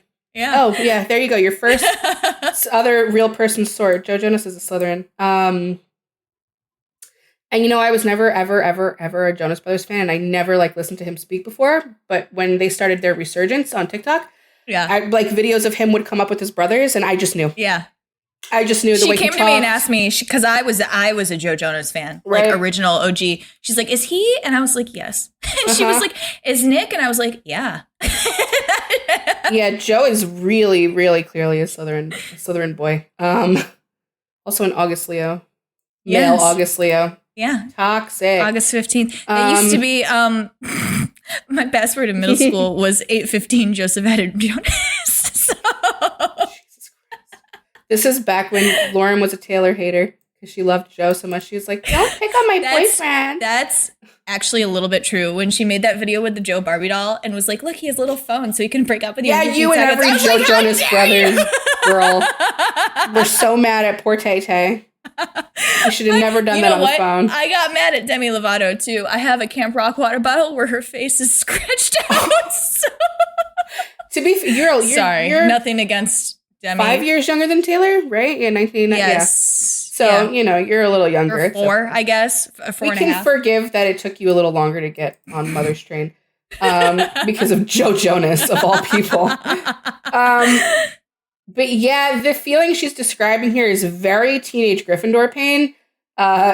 You're staring at the phone, then you feel so low you don't feel anything, and you're just like, it's raining in your room, and it's raining in your brain, and everything's on fire, and I want to die. Oh, you called me. Hi. Let's talk. Like, oof. Just like, it'll just continue like this. Teenager. And it's fine. It's fine. You got, like, if you could imagine the way that I react to things now, if you could just imagine what I was like when I was 18. See, now, and then the difference between this and the last song, which was also about screaming and fighting, but it was Slytherin. It's different. It's different is because she was screaming and fighting and while they were doing that, she was like, this should not be happening. We should not be fighting. We're supposed to be loving each other, or like we should be fighting like correctly or logically. And then she's realizing in hindsight about passion. This one, it's like, no, that one's rough. It's straight up like Forever and Always is like, when you go to like the depths of I almost feel despair, bad for her. Yeah, you have to. You have to. It's a horrible feeling. The only other song, be like, one of the other songs like that, I don't know. I can't talk about it actually. We're not there yet. Oh, we will. It's on Speak Now. Yeah, there's a lot on Speak Now. No, but it's so it's the difference between logic and emotion, basically. Yeah, she was logically thinking about those fights and then like analyzing them afterwards and being like, I actually kind of liked how that made me feel. And there's a way that we could like do this and not get mad at each other. Like we can still have this passion and it doesn't have to be bad. This one's like hysterical mascara streaming down. Why did you do this to me? And then he calls and you're like, oh. Yeah, because like she's describing, like she's in the corner of her room, like pulling her hair out. But if the phone rang, it'd be like, oh, everything's fine again. Like it's very, very young emotions. So we're letting them pass. Like we're Change is my least favorite song on this album. Wow. Yeah, I don't like it. I don't like the chorus. I don't like how her voice sounds. Oh, interesting. Yeah. In also, either version? It's boring to me. Yeah. I don't know. It's boring. Wow, it's boring to you. Sorry. So it's not a Gryffindor song. It's a Slytherin song. No. Sorry. It's so boring to you what we sit and think about when we're in the corner of a gathering. I'm in the corner ripping my hair out and crying. This is not what I want to be doing, okay? This is very introspective. Yeah, very. Slytherin. You're tired of history repeating itself. Someone else got your prize. Okay, Blair Waldorf. It's going to be all right. Yeah, it's just really, really dramatically Slytherin too, where I'm like, all right. She's like, things are going to change. Here's it's the whole plan. Revolution. Here's the plan laid out for you. This is how things are going to change, and that change is going to maintain. Like once, like it's not just a one-time change. This is it for life. The way she ends it with Hallelujah, like she's just giving you a whole sermon. She's fucking hilarious, is what she is. Oh my God. Oh, Jesus. There's too many Gryffindor songs. Okay, Jump Then Fall's another Gryffindor song. Jesus Christ. Then fall. I know, it's hard. Stop. It's hard. Yeah, I'm never going to leave you. Say it back. Say it back. Don't be afraid of how much you love me. You're at the bottom of the ravine looking up like, jump! I'll catch you! I'll do it! Yeah, I don't know. Every time you smile, I smile. Every time you shine, I'll shine for you. It makes sense that this is written about a Slytherin boy. I'm going to be just like, jump, damn it. Stop thinking about it. So upsetting to me. Jesus. So upsetting. Girl. So other Slytherins are not for her. I'm just, no. I think she learned her lesson. She never went back. She stayed away. No. Oh my God. I don't think she ever went back. I don't think so. I really don't think so. I think she might have used one, but I don't think she ever seriously considered going back to one. Yeah. Oh God. All right. What's next up here? Untouchable. Great. Untouchable. What do you have to say about I don't know. about Untouchable? This was one of the ones where we didn't actually have a huge discussion about it. We just said, yeah, it's a Hufflepuffy song. It's not, there's nothing wrong with that. It just is exactly what it is. In my head. It's very like, literally this whole song is like, you're the sun and I'm a planet that revolves around you and I can never get near you, but I love feeling your warmth. Like that's the vibe of this like and whole song. I won't wait here all day. I won't wait here all day. But, you know. But I'm enjoying this right now. You're going to come out. So, yeah, it's not. I that didn't read Gryffindor to me. I could be wrong. You know, everyone can feel free to disagree. Well, I guess, I mean, that's true that they could disagree. I guess that's true. I guess that's true. I mean, like the reason I say it's Hufflepuff and not Gryffindor is I think Gryffindors would be a little bit more proactive about it, which isn't to say, like, I always get so nervous, like putting broad brushstrokes on like Hufflepuffs would never be proactive. Sure. But I feel like in general, Gryffindors are less patient and more proactive and less likely to be to be like, this is fine and cool. Like, I'm all right being like, you know, at a distance from you and observing you. Because we've already like named all those Gryffindor songs where it's impossible for them to do that, right? Like Jump and Fall or like, hey, Steven, let me tell you about you. It's impossible for you not to be like, let me share my feelings. Let me tell you why you need to get closer. Like you should be the one to step closer. I won't move because if I move, I won't stop moving. But if you come closer, it's okay. And I'm allowed to convince you. Yeah. I think Hufflepuffs are more like, you've got your choices and your choice should be based on who I am and not because I'm telling you how much I love you. And there's a logic to it. There is. I'm willing to be here and like stick around, but I'm not going to wait that long. Right. You know? Yeah. And a Gryffindor's like, I'll wait forever. Yes. And also they'd like scream and leave and then come back immediately. So. And then the next song is Coming with the Rain, which is exactly what we're fucking talking about, where it's like, wow, that was beautiful. Christ. Yeah, that really went well together, huh? Didn't it? That's this Dean to Cass. That's all I'll say about that. I don't actually have more than that. It's just Dean to Cass. Watch Supernatural. Watch Supernatural. Watch 15 seasons of a show. My God, yeah. It's just like I pray to you every night. I'm tired of it, but the window's open. You're right. This is exactly what I was just talking about. Where it was like, you have to come to me because if I start coming to you, I'll never stop. Some of these songs talk to each other on this album. It's weird. Fucking superstar. Played in bars, you play guitar, and I'm invisible, and everyone knows who you are, and you're just a superstar. You know, you'll never give me a photograph and put it on my wall. I'll stare at it every day. I can't take my eyes off you. This is just me with my Edward Cullen poster. It's just me with my Edward poster. No one's special, but I think maybe you could notice me because maybe I am a little special. Maybe I'm a little bit. Let the other side of my brain talk. The other half of the song. So embarrassing. The other side of the door. You got another Slytherin here. Yeah, I'm so mad I might tell you that it's over. But if you look a little closer, don't go anywhere, stupid. Stay here. Put the radio up over your head. What? I can't hear you because I'm whispering it. I can't tell you exactly. Oh my God, Taylor is hilarious. She's trying really hard to be like, in her real life, I would imagine that Taylor tries to be more nonchalant than this, like with a person. And then, like, the reality comes out in the music. This is also like she's like realized like she likes the shouting, but she's like, I'm not going to make the mistake of you thinking you can mistakenly get away just because we're shouting at each other. Like, I'm still going to be mad and I'm going to shout at you, but you better realize that this is all part of the foreplay and I need you to come back and scream, I want you and only you. And again, she asks, was she worth the mess? No. Was this all worth it? No.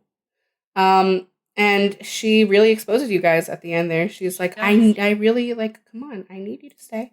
Stop playing around with me. And there is a little in the middle, too, of the, like, I thought everybody understood, where she's like, if you know everything, why couldn't you see that I wanted you to come after me? Like, why was that hard? I made it very clear when I shouted, leave me the fuck alone, and slammed the door in your face. Like, could you not see that this was all an act? Like, I had to feel better about myself, but that doesn't mean you get to go feel better about yourself.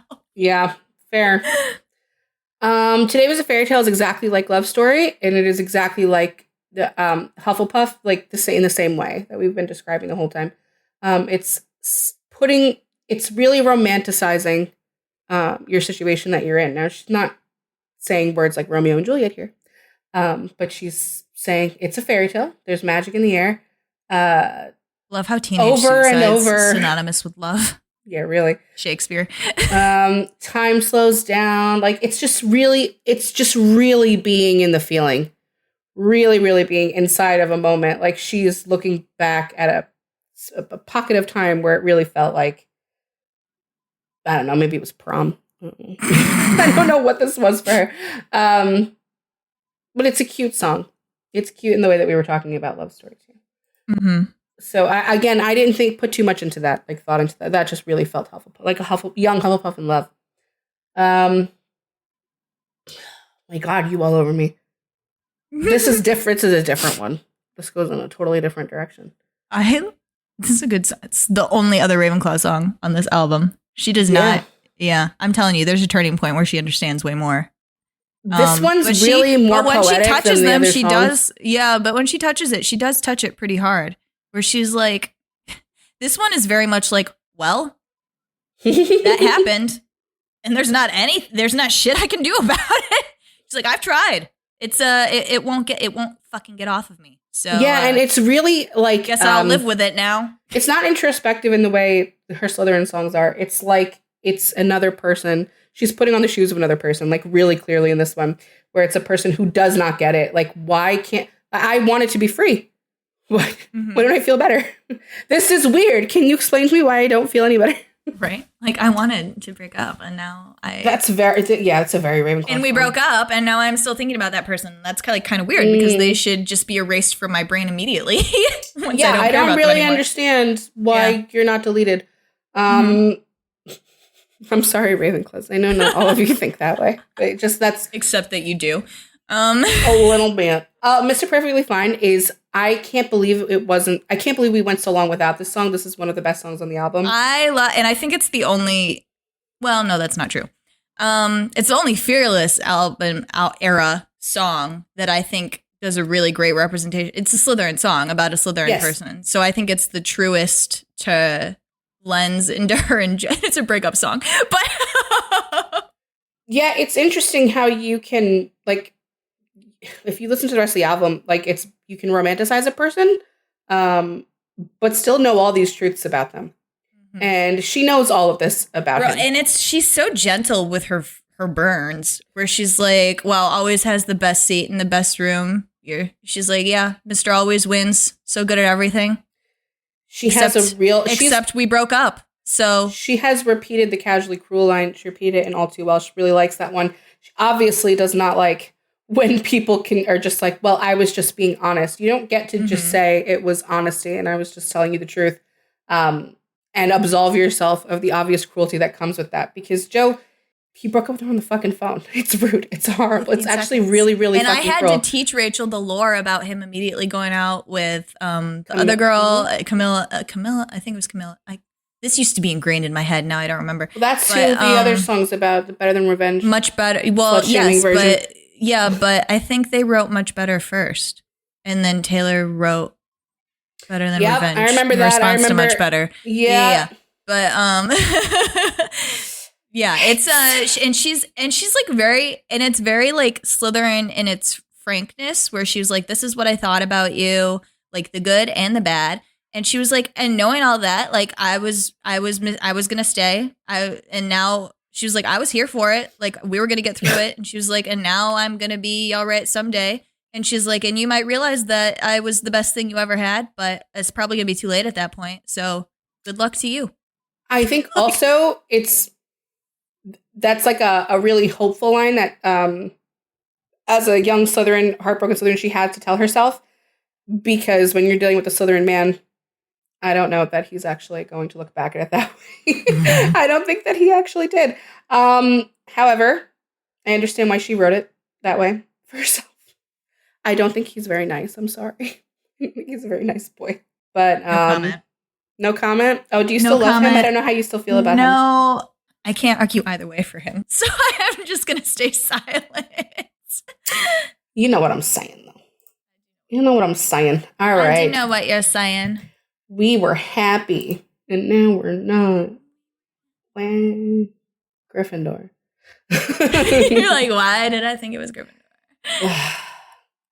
Because it's like, we were happy, used to laugh, and we had plans. What the fuck? Come on. Do you remember? You remember. It was great. Sad. We were gonna buy your father's I'm not farm. in love with you anymore, but they don't give me choices. She's like, those stupid brain people keep having to remind me that I don't love you. That's what the tears are for. Yeah, that's Gryffindor's song. That's when it actually goes to Hufflepuff. This is a great song. I really like that song. Keith Urban. She wasn't ready to let go of the country yet. Yeah. That's what she wanted. What? That's what she wanted. Yeah, she wanted to be a country star. Yeah. That's why she moved to Nashville and adopted an accent. I love how we're going to talk about it later. But, I love how, and that's what you think about me. I bet you think about me. She's like, I grew up on a farm. We did our bills in the kitchen, like modest. But Taylor, you had a really big house. And your parents had a lot of money. But that's not. What? We're not on that song. No, we're not on that song. I know, but that's not. And part of the way that she does it is what makes the song what it is. I'm speaking really generally. I'm not going analytically about it. Okay. She's just really funny with the country shit. Okay. It's just funny to me. I thought you were just going to talk about I bet you think about my. No, although that's really cute. I love that. It's a very good song. Yeah, no. Do you have anything to say about That's When? Not really. It's very cute. You said it was your favorite. You don't have any more to say about it? That's not my favorite. I said it's actually good. You said you love this song. Oh, you said it's a good song. It's actually good, surprisingly. Well, I'm not a Keith Urban fan, so leave me alone. Wow. Don't you? No, we didn't give enough to That's When. It's another fairy tale fantasy song, isn't it? You know, yeah. I feel bad constantly just analyzing them that way. But I really didn't have anything else to say. It's literally like this man came like groveling to her and was like, "Here are all my mistakes," and she's like, "Let's not talk about them anymore. Let's just be together again." Yeah. Like, I can't wait till we get into actually analytical Hufflepuff songs. Sorry, guys. Yeah, it's not like a slight against you. They're coming. Speak Now, I think, is the turning point. She was very fearless in debut. I'm not apologizing to anybody, actually. No, frankly, I have mocked young Gryffindors in love enough. No, but so we all need to just accept a little cringe. I wouldn't even say this is like young Hufflepuff. She's just not giving them that much at all. It's just like whenever she wants to be cutesy is when the Hufflepuff comes out. Well, and they're some of her biggest hits. So no, but that's true. And I'm saying as much as Debut and Fearless are great and they have a lot of great songs, I don't think that the well ran deep there. I think the turning point's gonna be Speak Now, which we're almost at. We are almost there. We just have to do Don't You and Bye Bye Don't Baby. You. Yeah. Which both Gryffindor songs, and like Don't You is very, very obvious. It's like, don't look at me like that because I'm gonna fucking come back. I'm gonna do don't do it. And yeah, Bye Bye Baby is actually a little bit different. It's back to what was the song we were just talking about where she's like, I'm not gonna pick up anymore. Like I'm gonna force myself not to pick up anymore. Bye Bye Baby reminds me a little bit of that, where it's like, I still love you, but I can't. Come In With the Rain, I think. Maybe. But that's what this song is like. It's like, I cannot do this shit anymore. Mm-hmm. I'd like to come back. There were so many times I would have loved to, but you blew it. And it's really hard to blow it with, with like a young Gryffindor, especially. This is a young Gryffindor song. But you managed to do it, buddy. So bye-bye, baby. Yeah, that's it. If you weren't keeping tally, that is a Gryffindor album. 12 Gryffindor songs, It's a 5 Hufflepuff, 5 Slytherin, surprisingly. Those are tied. And 2 Ravenclaw. So Ravenclaw, you'll have your day. overwhelmingly a Gryffindor album. Yeah. Yeah, it felt, we both predicted it would be. It feels that way. If you're listening to it, it feels like it. And when she's on stage during the Eras tour doing the Fearless set, it all feels very Gryffindor. Even though only one of those songs is Gryffindor. I know, but like, that's what's so cool about this little exercise that we're doing here. And Eric can totally feel like what the house it is, like what the whole album is, because you're like encapsulating a feeling. Yeah, I mean, or all of these Gryffindor songs are like the same vein of Gryffindor. Yeah, they are. Isn't that funny? Yeah, it's not any different. It is. It's all the same. It's the same Gryffindor this is coming from. Yeah. She tapped into one's mind, and that's where they all came from. Now, Speak Now is totally. It's very different than Fearless. It's the first time I think she's like, just do what I want. Honest, honest? No, I'm just kidding. I'm sure she was honest. She is very clearly honest. She's clearly very honest in a lot of those songs, especially the Joe ones. She's like, "Fuck you, guys. Fuck you, buddy." Well, I mean, those are coming in 18 years. Too. I'm going to take your wife too. In the divorce. That's right. She can stay in my house. In the presence, I say your babies. They're coming with us. Woo! All right. So Speak Now. Speak Now. This is such a good album. This is the one that I think everybody got on board for her. Everyone, like, this is when she exploded. Jessica from True Blood had this CD. And so I always remember it. I don't know why. They held it up to the camera, just like. Yeah, that might be why. I was so mad because I didn't like Jessica, but I loved Taylor. And I didn't like Jessica either. But rewatching that show, I could not believe they let her music play to a sex scene, like a graphic sex scene. But she had to approve that. I know. Her mom had to approve that. What's really funny is that it actually isn't really like the sex itself. It's like they're doing it in the bed of a pickup truck. So it's like that one line of Haunted where it's like, go on, you can't leave me like. And then it's like the one, and then you get to the truck where they're like doing it and the music cuts. So it's like. Well, we'll get to Haunted. We got to start with Mine, which is what a banger of an opener. Mm-hmm. She really came out here with her whole Slytherin chest. Yeah, Mine is obviously just from the title alone. You should know it's a Slytherin song. It's straight up about what is hers, what belongs to her. She's like, and you're the best thing. A careless man's careful daughter. Like, come on, that's a Slytherin gal. You're the best thing that's ever been mine. You're the greatest person because you're mom. No, I'm just like, it's not. No. And she's like, this is the life we're gonna build together. And she's like, and I remember when I thought it was all over, and then it wasn't, and now you're more mine. Great, and now you're more mine.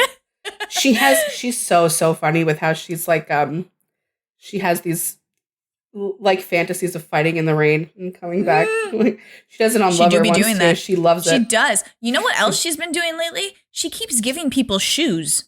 And then they keep doing things to her in these shoes. I don't know why. Joe Alwyn, I'm under your bed. All right. Scooter Braun, too. She gave shoes, apparently. So Sparks Fly is also another, it's definitely a Slytherin. And it reminds me of, on the last album, we were talking about how she realizes that she likes to fight. She really enjoys the argument of it all. Passion. Yeah. She loves the pasión. She's like, wait, as long as the other dummy understands that this doesn't mean it's over. This is pretty great. Now on Speak Now, you have to be a little bit, I guess we have to be a little bit careful about like who, because this is not an album about one person. Mm-hmm. There's a couple of people like that aren't important. Like they're passing people that she flirted with, Right. Yeah. And I think Sparks Fly is one of those. So I don't know who it's about. I can't attribute it to any house. I thought it was because she says the eye color. But she does that a lot. Yeah, I know. But she's usually pointing at a specific person that we would know. It could be about the same person that Enchanted is about, who has green eye. Like you don't. These have been more confirmed than others. If I wanted to go look them up right now, I could, because she used to spell their names out on the back of her CD. She's so funny. But a lot of this is a John Mayer era. Like, I'm going to be honest, I always thought this was about John Mayer. It very much could be. Because I didn't think I feel like their relationship was full of fighting. You're a bad idea. Well, a story of, like, so much of it is John Mayer, but you just have to remember that things like Enchanted are sprinkled in that are not about him at all. So I don't want to say it's and I'll reveal it right now that sorry guys. John Mayer's a Gryffindor. So that I'm on the guard for the rest of the world, but with you I know it's no good. And I could wait patiently, but I really wish you would. Like, so that's hugely like and I could wait patiently is Slytherin, in the sense that she's like, it's really up to him, and I'm not going to say anything. But if I don't say anything, that is purely a Slytherin Gryffindor. Well, the reason that I was saying we can't say it's all about one person is because I wanted to say this feels like it's written about a Gryffindor, and then I started thinking about John, and I was like, wait, the whole album's not John. So that's why I even no, it is written about a Gryffindor, and it may be John, since he has both green eyes and is a Gryffindor. But yeah, it's also just the fact that she's saying, like, I know you're a bad idea. I know it's a bad idea. Right. But, like, right. No, you're but so hot. Like, yeah, and it's like that. And I could wait patiently, but she knows if she waits in any other, like, if she had waited, anybody else would come to her and be like, why aren't you doing anything? And with a Gryffindor, they won't. So she's like, I guess I have to go fucking fight with you. Yeah. Which, she likes. She's discovered. Back in December, her only apology song. And this one's not about John Mayer. This one is very hard not to take out of context, because Rachel and I have talked extensively about why Taylor wrote it and if she meant it. I think that he just deserved it. And so she tapped into the part of her brain where she's like, I messed up. Let me show you that I messed up and that I acknowledge it. I remember having conversations about this song, because I don't remember if you necessarily didn't want to give it to Slytherin, but I remember when I told you, because I went through a couple of thoughts where I was like, I think this might be Gryffindor. And I think we talked about that a little bit. It was hard. I think it was when we were having these discussions, we really gave this one a lot of thought, because I'm not saying Slytherins have a hard time apologizing, but I am. Yeah, no, that's so correct. I wouldn't immediately have put it there. However, but I came back to Rachel and I was like, I actually I do this quite a bit, where it's the what ifs, where she's like, if you take the song and put it in its bubble, this song is about, like, this was really great, and I just decided to stop it. And she's like, and thinking about it now, if I could go back, I would let it continue and, like, see more of it, because I kind of regret that, like, the road not taken sort of thing. And I think that's I do that all the time. I think it's very Slytherin to be introspective and retrospective about, like, what, like, I made a choice, because Slytherin choices are very deliberate and planned out. So it's like, I made a very deliberate, planned out choice, but I could have made another one, and I would have made it work. So, like, that's so interesting. What is that Taylor's life like? Like, that's how I see this song. No, and she does that. She did that in fucking Midnight Rain too. Like, it's very much that. I'm looking back at what it was, whether I want it or not. Song about the same person. Yeah, probably. I'm pretty sure it is. Whether I want it or not, I'm still gonna. It occupies a space in my mind where that I'm actually going to dedicate that to you, and that alone, I think the fact that she gave it so much thought, it made her be like, okay, this is really deserving of a song. And an apology, because he was really a good guy. Yeah. So she was like, and he hugged me at the VMAs and, like, he was a good boy. So that one also is actually Slytherin. Even though it's not immediately apparent, it definitely is. Speak now is a funny one. She embarrassed you guys so much. This is the one I was talking about when we were talking about Love Story, where I was like, she does another fantasy, and that's not Hufflepuff. Taylor Swift fantasizes about being a Gryffindor in her wildest dreams, because she went on New Girl and acted this out. Okay, and we're the only people that are unhinged enough to be like, your bitch is back there looking like a pastry, and she's dumb and her family's fucking annoying and we could go. Like, let's go.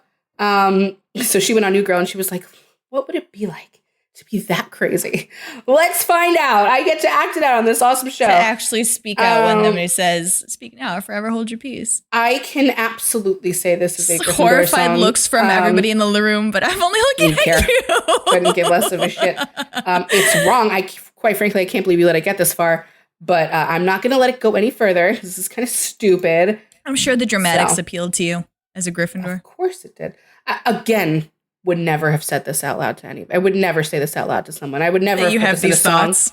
I don't now at 33, but sure, when I was 20, you didn't tell anybody about your Wattpad fantasies of Gerard Way seeing you at an MCR concert? It's more like pointing at you in the crowd. In the pews, and he stopped me from going through with it.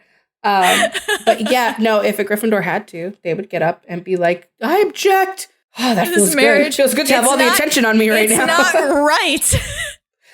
Oh my God, yeah, it's very Gryffindor. It's funnily dramatic Gryffindor, okay? It's not. But it's the fact too that she's not even like your wife to be is a bad person and not right for you, and I'm gonna stop it. It's the fact that she then in this story makes up the fact that the wife banned her from the wedding, so she's hiding behind the curtain. No, it's peak drama. It's peak drama. She put on the crazy hat again. I'm telling you, the most unhinged songs go to my house. I'm telling you, like she loses her mind for a minute. She comes back to her own she vessel. Comes out of it like, what just happened? Yeah, I blacked out.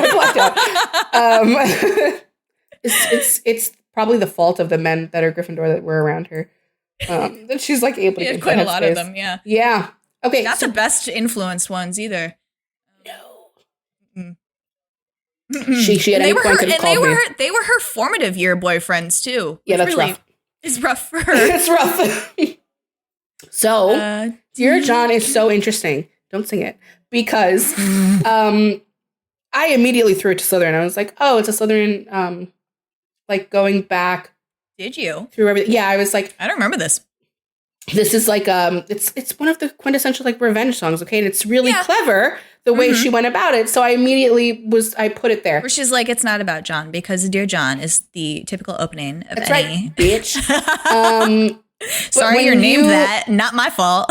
But now finally we get to throw a really good song to Hufflepuff because this is very clearly Hufflepuff song. When we say that Slytherins are introspective and they can go back and retrospective and all that stuff, Hufflepuffs also have that power. This is an overlap of your houses. Mm-hmm. So she's able to, in this song, put on the Hufflepuff hat and go back and be like, you know what? I kind of was really innocent and silly at one point. And everyone told me that I was being innocent and stupid. And I clocked didn't that, listen, and I heard it, but I didn't care. Yeah. And this is a very intelligent person who the entire time knew this person was bad. But still was like, not necessarily I can fix him, but I can win the game. It wasn't that at all. I can win the game. He's like playing games with me. I understand what's happening, so I'm going into this with eyes wide open, so it's fine. Right. Like, I'm not fooled. Right. It's you didn't blindside me at all, but I still like. Why did I put myself through it? I'm not entirely sure. I think she's like it wasn't really worth it. Actually, I think she liked being in the game. She liked to challenge because the person this is about is a person who it's not the first or last time you hear they speak in riddles and don't make sense, and they're. She's like, but actually, all of the riddles were stupid, and there was no way to win. So, like, why was he here? Like, that wasn't fun. You're just playing me like you played everyone else, and all these other people are fucked up from it. And and also she was like, why'd you let me play this game? Like, I do not meet the age requirement for this game with you. So, thank you for bringing up that. That there is the Hufflepuff justice and shaming. There you go. That big 19's too young to be messed with. That is a straight up Hufflepuff. 1-2 to the fucking chest. Like, I was not tall enough to ride this ride. Like, what the fuck? Are you supposed to be a responsible adult? She's like, you're a predator also. In case you didn't know, and I'm going to put it out loud in here. And he hated that. So she did so good with this song. But yeah, it's a justice-driven song. And Hufflepuff House is driven very heavily by justice. So, which leads us into Mean, which is also the same thing. I was going to say before we moved on, too, like the other like big like finale of the Justice is like, so I took your matches before That's right. fire could catch me, and I'm burning like fire, like I'm the Justice, bitch. Like I'm lighting you up. This was one that I loved so much for Hufflepuff that when I made the graphics, I gave them that lyric and I made it all pretty and fancy and I put it like it shine like fireworks, like, whatever. My love for you. Because it's so right. It was just so them. It was so them. And it was like, not only am I going to name and shame you, I'm going to do better than you, and you're gonna watch. Oh, and I can't wait. Like it's real Hufflepuff justice. I love it. But yeah, sorry, I skipped ahead a little bit. Another Mean is the same. Song. Mean is the same. Like I'm again naming and shaming. You're an old bitch at a bar. You're sad. You're pathetic, and you said all this stuff about me, but you are just a pathetic little man, and I'm better. But it's just this I'm song. Gonna go also be justice. Famous. Yeah. Yeah. Yeah. No, I think it's very Hufflepuff too that she's like this is all the stuff you're doing to me and it's working. Like obviously you're doing everything that you should do and it works and it hurts me and that makes you mean. Like I don't know that a Slytherin would admit you're getting to them. She's like you're getting me and it's mean and that makes you pathetic. And it's mean. And that makes you pathetic. I don't think we have the story of us on this list. That's so weird. We know what it is. Where is it? What the heck? It's missing. Is it in the track list? It's right next after Mean. Is it? All right. Well, it's a Slytherin song. But again, it's a Slytherin song about a Gryffindor. Yes. It really, really is. This was when I actually remember I was in Florida talking to Lauren about this song, and I remember exactly where I was when I was talking about it because this happens to me with her sometimes. I really sometimes think the person it's written about then speaks to the theme of the song. So I really was like, this is a Gryffindor song. And I realized after that what I'm doing wrong, where I'm attributing the person it's about. She does a really good job of doing that, of speaking to a house and not speaking from the house. This is definitely about a person who is spiteful enough to also keep up this game, which would be a Gryffindor. But like the way she's talking about it, this crazy ass level of honesty is really Slytherin because she's not ashamed of it. She's like, I just want to know, is this also fucking killing you? It's like, I want to die. This is horrible. Yeah. Can you just like look at me and stop? Like, but I'm not gonna look at you either. I'm gonna play with my shirt. You should have held me like how you held your pride. Like, yeah. This is turning into a fucking disaster, man. Like, you got to do something because I said my one thing. I was like, this ain't good. So now it's on you to do something. And she's like, I will give up. I will. I'll give up if you give up. What song were we just talking about where she was like, I was going to be patient, but I couldn't be because I had to go to you, where I was like, that's like quintessentially like a Gryffindor or Slytherin thing. It's the same thing here where she was like, but it's her choosing. She's like, I'm not going to say something. Like, I said my thing and now you have to say something. I'm not going to poke you again. So we're sitting here in like this horrible silence where I'm like, what's happening? It's not even just Lauren. I've had plenty of Slytherin friends in my life that I've had this situation with in friendship where it's like, I'm not going to talk first. We've done this before. You better fucking talk first. As I said, it's not only you. Oh, thanks for it's not. No, I'm trying to make you feel better that I'm not saying I only play this stupid game with you, but I have played this stupid game with many a Slytherin. And that's why I'm saying I think it's a Slytherin Gryffindor thing. I was going to say it's quintessentially like, I don't know why we do this. We just don't want to lose. We're both very stubborn and we're both like, I was clear. So now it's you. Very clear. And it's really funny because Gryffindors don't have a problem apologizing. It's just like, you have to get us to the point where, I don't know. I don't want to be the first one to admit something went wrong. I'd rather pretend nothing is wrong. And just go about, like, I don't want to deal with this. It's Rachel annoying. Will come back to me, like, when we're texting, and, like, 2 minutes later, she's like, my feelings were just hurt. But it's done now. I'm like, okay, do you want to talk about that? Well, she's like, no. No, this is actually... It's usually not, like, extremely serious either. No, never. But she's like... That's what's really funny about it, is it's never high stakes. But this was the thing that when I watched New Girl, that made me realize that, like, me and Nick are really, really similar. It's when he says to Schmidt, he's like, I need 45 minutes away from you. Then we can be best friends again. Yeah. And he means it. I'm telling you, people, it's not a joke. He means it. He's like, give me this amount of time because okay, I'll put us on blast. If you don't give us the time, I'm going to say something so fucking horrible and lethal, and I'm going to blow everything up. Never come back. And it's not even I'll never come. You will never speak to me again. It will be so bad. I will Dean Winchester this motherfucker so hard, and I don't want to do it. I don't want to. And I have had to work on that so hard in my life. Like, don't say horribly mean things when you're horribly angry. Take 5 minutes. Just think about it.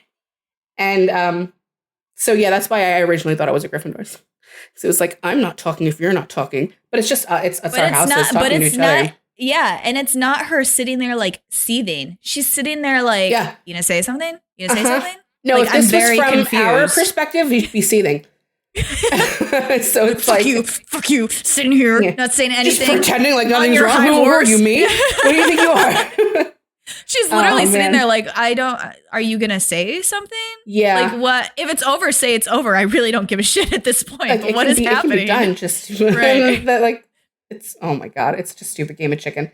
Never Grow Up, I remember actually talking to you about in detail and immediately being like, this is not a Gryffindor song. This is not us. Because we don't, we live very, very much in the present. And I think I told Lauren, we know all of it's going to be gone. And it's like, yeah, it's why wouldn't it be? Knowing. Everything's going to burn down. I'm not going to get to keep this forever. I don't fucking care. So I'm not going to take pictures in my mind in my childhood room and memorize all this shit because, first of all, half of it sucks. And I don't want to. That's just going to make me sad. So to me, it could have been any of the other houses. I just knew immediately it wasn't mine. And Lauren grabbed it. She was like, no, it's a Slytherin song. Yeah. This song makes me cry. I know. I hate unintentionally. it. I hate it. Unintentionally. It came on when I was driving home from Chicago. I literally spent 6 hours just listening to Taylor Swift, and it came up on shuffle, and I was like, oh, great song. I can sing all the words. And it's literally, it gets to the point where it's like, remember the sound your dad makes when he gets home from work. And I was like, like losing it. It's very, it's almost in like the same vein as Back to December, where it's like, again, Slytherins are very like deliberate with where they go. They know where they're going. They have a plan of what they want to do. So actually this song is about Taylor, or a girl who is like eager to grow up and get out of there. And her older self is speaking back to that eager girl going like, don't rush it because you're going to miss it. And you're going to get where you want to be, but you can't forget how you got there, and you can't forget like all of the good moments that you had. And like, none of that was bad. Like everything that you did got you to the point where you want to be. So you should appreciate that in that moment. So it's older Taylor speaking to younger Taylor. I think it's also very much a Slytherin mother talking to her child. Yeah, could be that. Yeah. Well, yeah. Well, if you think about Slytherin moms. And if you think of your older self like a mother to your younger, you could. Yeah. It's like it just made me I've got the experience now, and you shouldn't rush that. Like you should. Well, yeah, it made me think of a Slytherin mother, like straight up looking at the kid and being like, I need you to realize these things and know these things so that you do take snapshots of the important stuff. You do remember the important stuff. Remember, your parents are getting older. We will get older. Like, it's very matter of fact. It's things like if I even tried to have this conversation with my kid, I would be on the floor crying. Like, I couldn't do it. I think it's also like, because you're going to a specific point in your life, like you want to be here, so you're moving there, and you're like making these deliberate choices. It's also like the song is like live in those moments. Just don't just have them be like stepping stones where you're like, cool, check that off my list. Like that's one step closer to moving out of my parents' house. It's like a teachable thing almost. Yeah. It's a rough one. I missed this one here. Let me put it here. I don't know why. I think I was typing up our list like at 3:00 in the morning or something at one point, and I just skipped songs, and I don't know why. Oh no, who'd you miss? After Never Grow Up is Enchanted. Oh. And that we have as a Hufflepuff song. It's a Hufflepuff song. Yeah. It's absolutely a Hufflepuff song. Did you hear my keyboard? I'm click-clacking away. Yeah, it's a Hufflepuff song. But this is what I was talking about. It's one of those where it's like a little bit of an unhinged Hufflepuff song. It is, but she was unhinged with this because the person it's about wrote back to her, just real life lore for a minute, and she never answered. She was like, oh. She got the ick. She was like, I think she came so sad. She came back into her Slytherin vessel and was like, oh, I didn't want you to like notice or respond to this. Like, I was just having my moment, bro. It's so I was just watching The Office, and there's a character who is a Logic House, who like does all this stuff with a person that like he knows it's bad and wrong, but then immediately when it becomes available, he's like, oh. Yep. I don't want this anymore. Ugh, you guys are mean. You guys are mean. But yeah, that's definitely I feel her. I do that all the time. I second guess myself. I'm like, oh wait, there might actually be something better. Like, never mind. You put it out there because you're like, if I get it and I want it once I have it, then I've got it. Like I put in the work already, but I might not want it. So that's fucking weird. Why are you doing that to people? Stop it. It's not nice. No, but okay, but to speak about Enchanted, it's literally, yeah, no, it's Hufflepuff because she goes out. It's another fantasy type song, but it's more rooted in reality. Where it's almost like it's like a love at first sight song, pretty much. Where maybe a little less than love, but where she's like she meets somebody, is immediately captivated by them, and is like, I want to be a part of whatever's happening here. And I think what pushes it into Hufflepuff for me is that she's like, please don't have somebody else. Like, I can't think of anybody else who would fucking give a shit. They'd be like, but the Hufflepuff's sad. Like, I don't want to. That's sad. Well, do you deny it? That no. Yeah, would not give a shit. We'd be building this fantasy with a total disregard of this other person's life.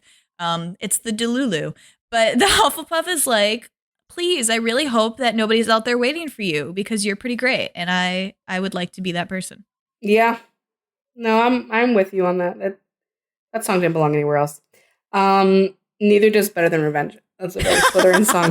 It's like an immediate response. Again, she's not over the Joe thing, I don't think, here at this point yet. No, well, she was responding to a song where they made fun of her. This whole song is just a takedown of a person. For her pithy little... Yeah, I was gonna say arguably for the person who doesn't deserve it, because really Joe deserves it, right? Less than Joe, yeah. But the whole lore of the situation is that he was intentionally, like, again, men suck, and he should have said no, obviously. Right. Like, he should have. But Girly trying to steal him wasn't a girl's girl either, so. Yeah, and so she got a song. So she got a song, and no amount of vintage dresses can give her dignity. Burn, Taylor. What a burn. Ooh, you went to prep school and you think the fact that I named your name in a song is weird? That's so funny for you. It's really Slytherin. She's like, enjoy Joe. It's like, how you get them is how they leave you. She's that's literally the whole song. You can tell in her, in her 30s now, she's like, oh. Yeah. Well, especially with the lyric change. I think she went a little out of her body in how Slytherin she went on this song where she was like really honest. She let some of that Gryffindor unhingedness get in where she was like this is a Slytherin song. It is a Slytherin song, but she was she went to unhinged. That whole mattress line was like, oh, Taylor. Ouch. She did. It's fully Slytherin. She totally, and you can tell she was going after, I think her name is Camilla. Is it Camilla? Okay. Yeah. Because now I ever want to hear Camilla. It's Camilla Cabello, but I hate her too. I don't hate this Camilla. I know nothing about her. Other than my younger self who was like, Joe, why did you do that? But you, like, Taylor was like, I'm going to write a song about you because I'm mad at you. She has to mention Joe, but she drops him down to an object. She's like, you were my plaything and you got stolen. And then in the second version, she's like, you were a little moth boy and you got drawn to a flame. Like she totally depersonalizes him. Like No, but that's why, like, we've now gone from Taylor Lautner to that fucking guy she met one time that she thought was cute, and then he responded and she wasn't interested. And we have Little John Mayer, and now we're back to Joe Jonas a little bit. So this album is like a smorgasbord of, like, if you know who it's about, it's really easy to read the intention behind it. And it actually has not clouded any of the sorting. Like, it really, really fits very, very well. If I didn't know any better, she knows about sorting and she's applied it. Well, I mean, just like she's a Dean Cash shipper and has been writing albums for them. Dude, some of these songs, we'll get to them. Innocent is sadly a Gryffindor song. It's not even about a Gryffindor. So interesting. It's not, but this weird kind of she's like forgiveness. And it's so, I was going to say, it's so interesting that she's giving him grace as a Gryffindor. Like, this is not unhinged, unless you want to say it's unhinged for her to forgive. No, this is just a Gryffindor who is able to put themselves in a position. They had their 45 minutes. Where it's like, oh shit, I've done embarrassing shit. And we've made up. So, and I really want you to know, like, it's going to be all right. It's talking to people where it's one of those songs where I think some of the stuff is obvious to people, but it's not to everyone. I think some people need to hear it. Like, 32 was still growing up. You're going to be all right. It's going to be okay. And just like this really, she goes so deep into it, right? Where she's like, yeah, I remember when we were kids and everything was easier. Remember that? It was so nice and it was so easy. But sometimes we all have to remember we're not kids anymore. You can't be mean to other people on the playground. Can't be mean. It's okay. But if you say sorry, it's all right. It's a really understanding song. She's working really hard to understand a person. And because it is, because it's so emotionally, socially aware, that's where I was immediately like, oh, it's a Gryffindor really trying to understand and absolve someone of something. It doesn't Emotional read to intelligence. me. Nowhere here does it read to me that he's been forgiven. Nowhere. Oh, she's kind of it's just saying, I understand. Like, 32's still growing up. Like, mistakes happen. She's saying it's okay in general. We're not friends, but it's okay in general. Like, I can feel this way about people that I don't talk to anymore, where I'm like, yeah, I totally get why that happened. Mm-hmm. Don't talk to me. Which is wild to me. But yeah, no, it's like, people fuck up, man. What are you going to do? People fuck up. Doesn't mean you want them around anymore, but I'm not perfect. What the fuck am I going to do? I'm going to be Jesus up here and like sit in judgment of you all the time. It is really interesting that she went that hard for him. I don't know why she did. Well, I think it's because he did like apologize, or he was like, we're all good now, we're friends now, right? So I feel like this was her like response to being like, but stop I'm just talking saying, about it. Compare it to Back to December. That's an apology. That's like no, I know. I don't think she was trying to apologize. I think she was trying to be like, it's done. Here's the closing line, right? Like, and then he didn't stop after that. So she I was know. like, well, because again, the closure aspect of it also really made me think Gryffindor, because a lot of us really, really need that to be able to move on. We need to have like a postmortem. Like, we have to have the discussion about why, and then we can all move on and go to our separate corners of the earth. But like, unless it's something devastating, like if he had never apologized at all and never made any attempt, it would have been a scathing song. But like, because he lied and apologized and pretended to be a good person, she was like, all right, I will try to understand, which is really mature of her.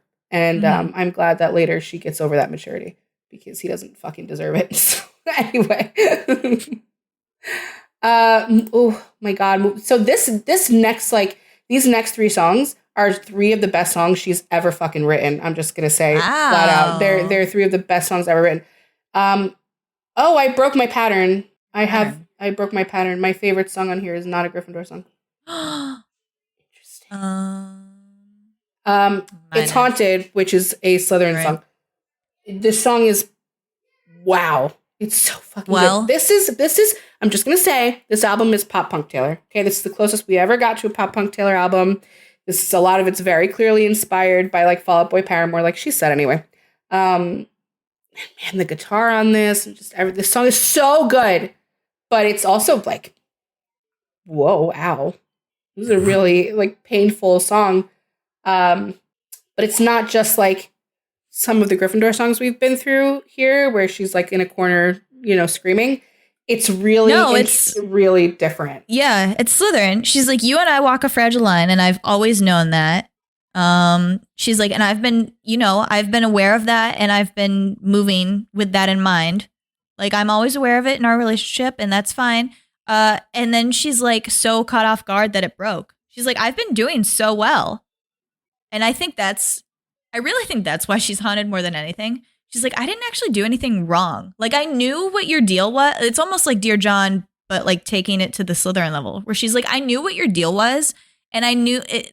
And it's because this is the it's not the just like, oh, I think I can play this game. It's the arrogance of like, I can handle this. No, it's the line where she says, I thought I had you figured out. Yeah, that is the part. It's not even that, but it's also, it's not, because I think Gryffindor would have been like, maybe would have gone so far to been like, I can fix them. She's not like, I can fix them. She's just like, I know what this is, and I can meld with it. Like, I can do it. Like, all of this is fine. And then she's like, it's broke. And she's like haunted by the fact that it broke, because she's like, what did I do? I didn't do anything. Yeah, it's I had you figured out. Definitely being haunted by your own like missteps that you don't even understand what were they, which is a really relatable feeling too. If you've ever been friends with or a partner with someone that like doesn't explain fully, and you really thought you've got it all under control, and you're like, no, I know exactly where we stand, and then the ground becomes unsteady. Those are some of the hardest relationships to look back on, and like even objectively, you just are filled with this feeling of like, fucking ow, man. I thought I had it. It's fucking hard for Slytherin too, because like we take things and we learn them, and then we bring them into the next thing so that we can fix it from that point on. So like the fact that she didn't know what happened here, I'm sure was fucking killing her. She's like, how am I supposed to not do this again? I don't know what happened.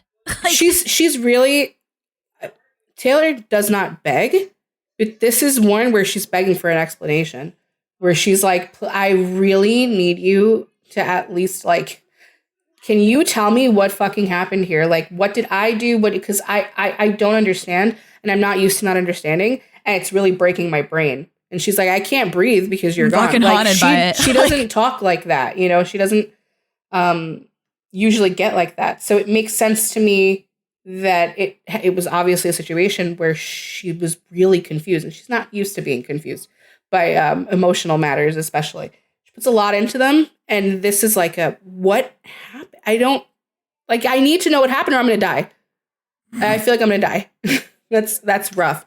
It's a beautiful song. I love that song. Last Kiss kicks my fucking ass. God, it's such a good song. Yeah, this is a rough song too. So this is the quintessential Jo. I guess it still is a breakup song, but it's not her being.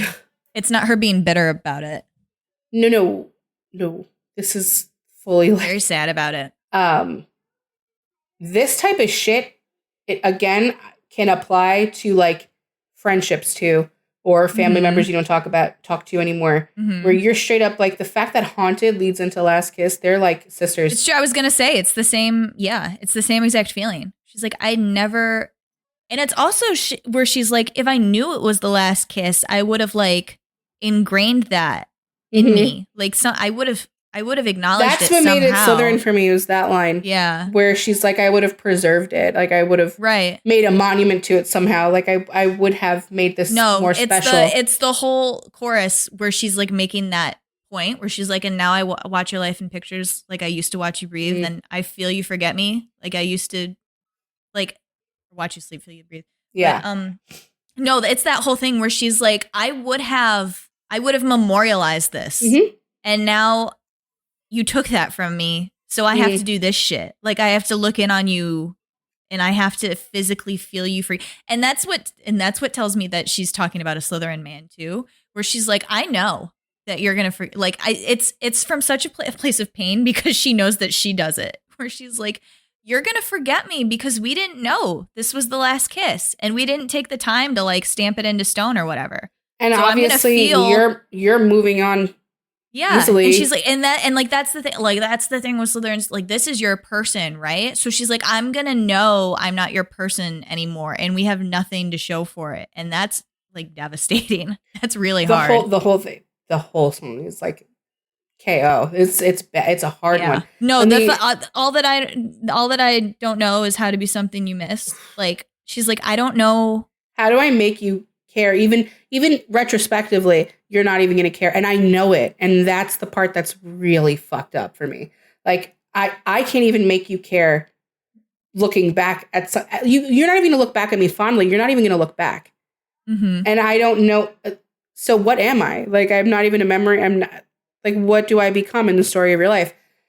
That's a really bad place to be. That sucks. And she's also saying too, she's like, because you didn't give me warning, like your name is stuck for me. Yeah. Like, she's like, I can't forget you because I wasn't allowed to do all that. Yeah. And she's like sitting on the floor in his hoodie and just like, it could, if this song went a little harder, it could easily tip into like Unhinged Gryffindor. Well, but it doesn't. It stays exactly in the sadness of the moment. It doesn't the last tip. stanza is what it pulls back for me too, where she's like, I hope the sun shines and it's a beautiful day. Yeah, I'd never say that. And I hope, and she's like, and I hope that you're happy. And you're like, I should have stuck around. She's like, yeah, because she's but like, she's smart enough in the rest of the song to know he's not going to think that. No. She knows. I think that's her last ditch effort to be like, you could come back and have the last kiss and we would both know. And then we could be like both out of this and it would be fine. But she's like, I can, this is very Slytherin. I can plan for a change in the weather and time, but I didn't plan on you changing your mind. Yeah. Because it came out of nowhere for her. She blindsided her. That's hard. That's really hard. It's really, really tough. That's one of the songs I can't listen to without crying either. Like, it's just... Oh, man. Well, but not necessarily the new one. The old one where I could hear her breath hitch a little bit. Oh, yeah. That one really used to get me. People complaining about that. I complained hard. Yep. She don't care about him anymore. I know. So it's a little harder. I know. You can't recall. You cannot. I certainly couldn't. Like, when I was a kid and I was listening to that song, it was about a person, and now I don't apply it to them at all. I'm like, oh, what a sad feeling. Yeah. So I don't know how she's doing these re-recordings at all with any amount of emotion. I've always wondered. Because I think we talked about this once where I was like, do you think she goes back and listens to her original and then does it? Or do you think she goes in? Because I don't know that I would go back and listen to the original because I would get afraid that I was trying to imitate too much. Mm-hmm. But I might like read news articles from around the time when go back to my old diaries. She hits go back to my old diaries and things. Yeah, I know she does, but I don't know. I don't know. I would definitely go back to diary. Like, I would go read back a diary entry about Joe Jonas and be like, why did this like affect me that much? Because it is hard, especially for Slytherin, I think, where she's like, she's in a totally different place. And she's like, why did that affect me so hard in like a decade's retrospect? It's whatever. We're going to get it all in TTPD. It's going to be fresh hell that she serves up and will never be re-recorded. I'm scared of that album. I'm scared to feel what I'm going to feel on that one. I'm going to kill that guy. I was thinking about I was like, I might actually buy a vinyl, but now I have to wait and learn which extra song is my favorite. So or if she releases a deluxe, I don't know. Anyway, ours. It's your song. It's Long Live. Long Live. Fucking funny song. Fucking funny song. Long Live is a beautiful song. It's a beautiful hilarious song. What is hilarious about it? Tell your kids my name. Yeah, no, it's definitely, it's got its like clear Slytherin lines that you can laugh at, fine, but I think it's a beautiful song.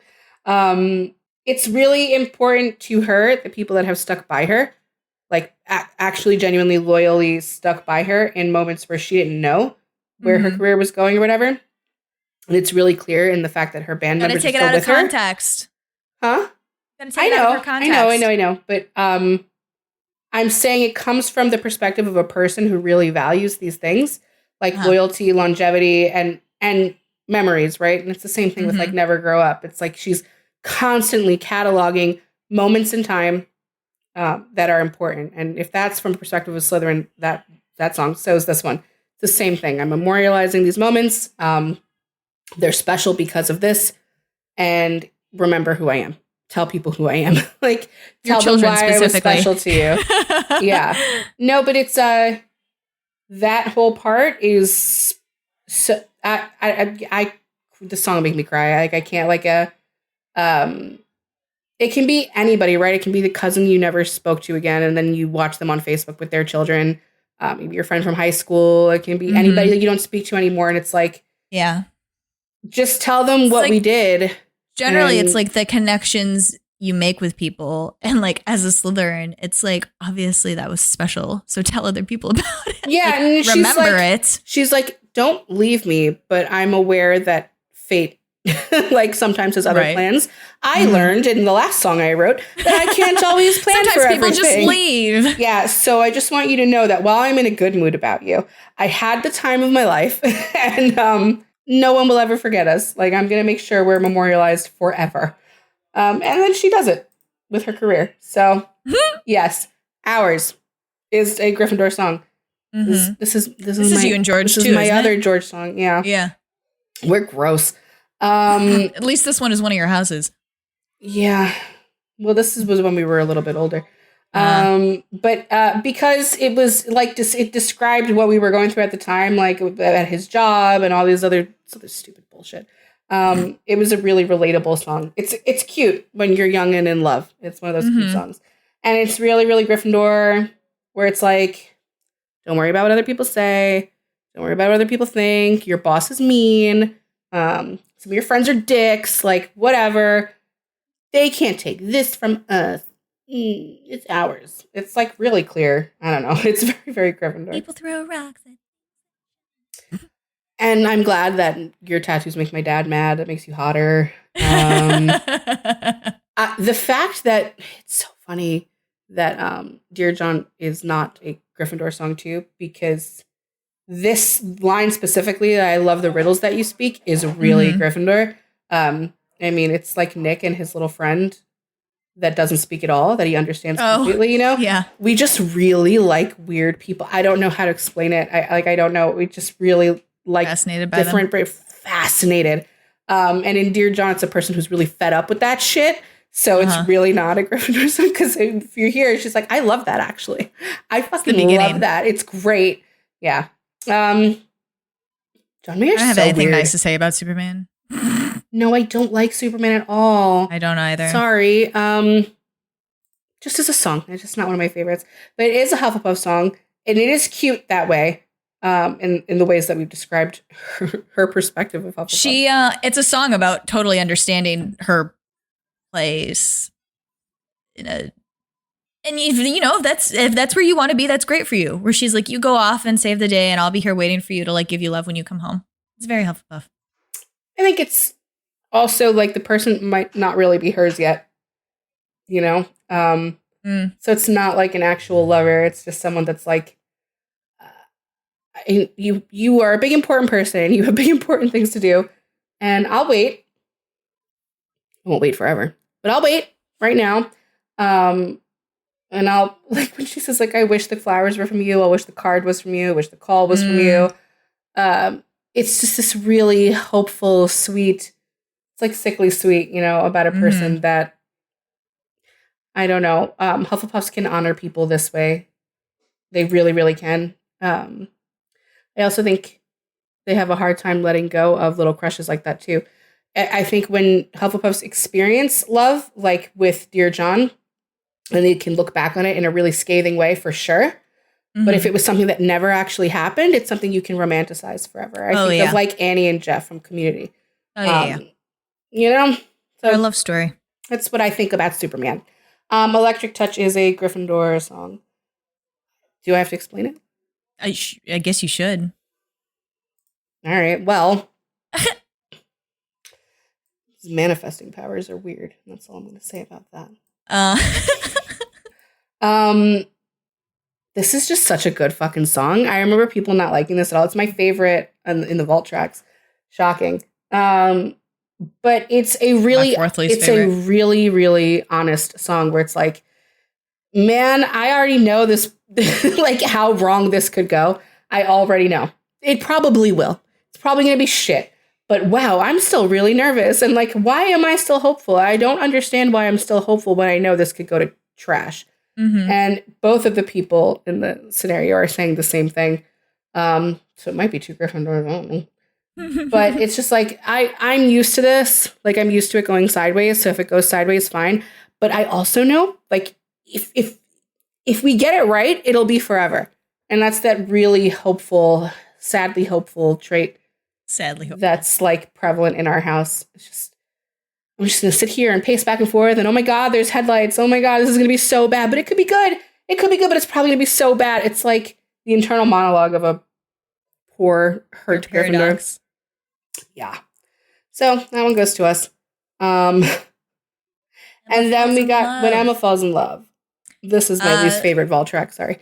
This is my favorite. I know you like this one. I do like this one. I do like this one. I think it's really cute. I think it's Slytherin. It's not about the singer. It's about the singer's friend. Yeah. And it's from the singer's perspective. Like, she's not singing from her friend's perspective.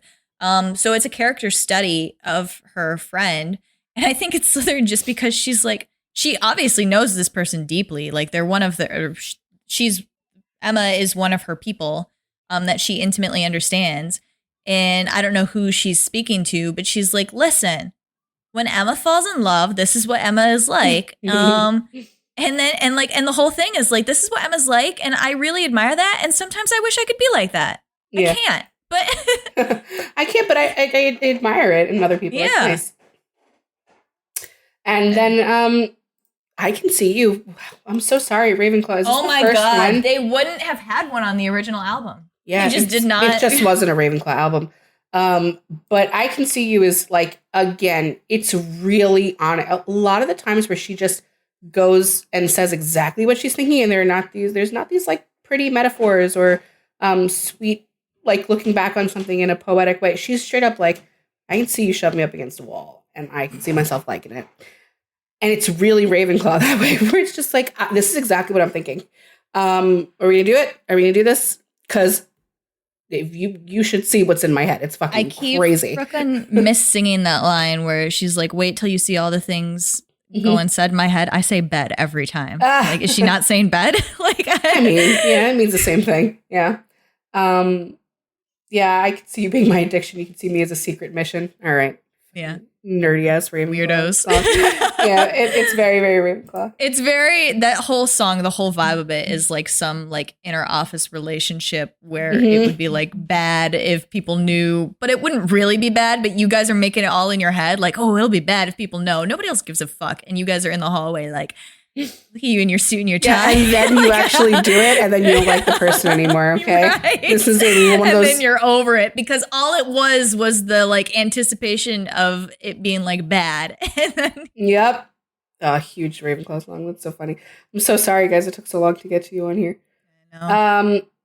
You'll have your moments later, don't worry. Castles Crumbling, huge Southern song. Duh. I don't even know what to say. Yeah, and this is one of the ones that's so personal to her. Like, you can't. It's about her thinking that everybody hated her. Yeah. After the VMAs. Once I was the great hope for a dynasty. And the crowds worshipped me. Extremely dramatizes it. But I guess I went too far with my worshipers. And I was so great that they had to tear me down. And now they all hate me. I never wanted you to hate me.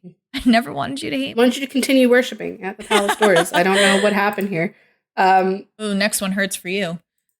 Yeah, well, look, I had to, I think probably it's one of those where it's like a lot of people from different houses can remember a person that they were like this about. Situationships. But who does it the most? Ignoring the logical voice in your head is a really Gryffindor thing where it's like, the voice in your head, it's not that Gryffindors are without logic. It's that we ignore it a lot of the time in lieu of like, I would rather have this feeling. And that's what that whole song is about. It's just like, I already know. I'm like, you've been dragging me around constantly. Like, it's not even, and you have this other girl that you're like being serious about. And I'm just like, but maybe one day we'll wake up and watch the news together. It's like, if I stick around long enough, why wouldn't like, and the voice, and what really makes it Gryffindor is the voice in your head is really mean. It's like, you're not the exception, actually. You're not special, and you're never going to learn, dummy. So it's like, that's how we talk to ourselves. So to me, it just struck me as really Gryffindor. I'm certain that that's one where I would get a little pushback on, where people would be like, but I felt like that before. But that was my reason for picking it, because we're just mean. I had no objections to that. Right. And then Timeless. Timeless is definitely a Southern song. This is one we were talking about before. The whole theme of this album was Slytherin songs, like looking back and... But this is what you were talking about before when you said, like, Love Story is a fantasy song. This is also a fantasy, but it's a very different kind of fantasy. It's like, this is self-insert into in and very like specific finding ways. your person no matter what, like despite circumstance. Right. It's not like like we'll be like Romeo and Juliet. It's more like we could be the couple in this situation. Like I could see us having lived through that and being fine. This is like the only Taylor Swift song that I can see being a wedding song. Really? Like, oh my God. Yeah. Yeah. I don't see any other ones. Like You don't think you are in love? No. I've seen people walk down the aisle that you are in love. Sure. I'm sorry. I'm talking about like first dance songs. I'm not talking about that. This one I can see. If I had ever had a wedding, I probably would have picked this one. It's just so pretty. Mm-hmm. Just really pretty song. What can you say? It's like, it's also just very Southern to see these beautiful moments in someone else's life. Like, how do I insert myself? Like, this could be me and mommy. Actually, and also like seeing the pictures and immediately calling up your guy and being like, oh my God. Like, there's this really cute couple. And I was thinking like, what if we lived in the 1500s in a foreign land and I was promised to someone else and we had to like run away together. It's like this is one where you can see what it's like when a Southern romanticizes things and fantasizes in their head. It's exactly like this. It's not Romeo and Juliet self-insert. It's this. It's like, I have the whole scenario. It's not I'm going to your wedding and I'm gonna stand up in the Nope. No, it's straight up about like, even in these extreme dire situations where you could have died in war, you still would have been mine. You would have came back. We would have been fine. We would have found a way. Like it's so very confident. But it's really sweet. It's really one of the prettiest songs she's ever written. I can't believe she just had this. I actually can't believe she just had this. Like, yeah. When I listened to the vault tracks, I didn't give this one a lot of attention because I had listened to Electric Touch and I was like, where are the guitars? Where more of that? And so I ignored the other ones a lot because I really love that song. And then I listened to it like by myself driving and I like cried. Oh, it's so beautiful. I still cry every time I listen to it. There's a couple that she really gets me. Very cute. No matter what I do. Because it's just pretty. It's just pretty. It's so sweet. Fucking jerk.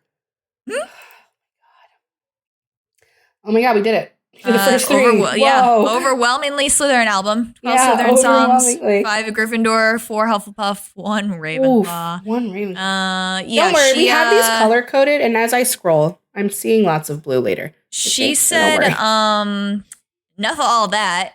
This is Taylor. Yeah. This was her first time. I can't say it's her first time being personal. That's not true. No, I don't think it's a surprise that this is the only album she's ever written all by herself. Yeah, really. That's true.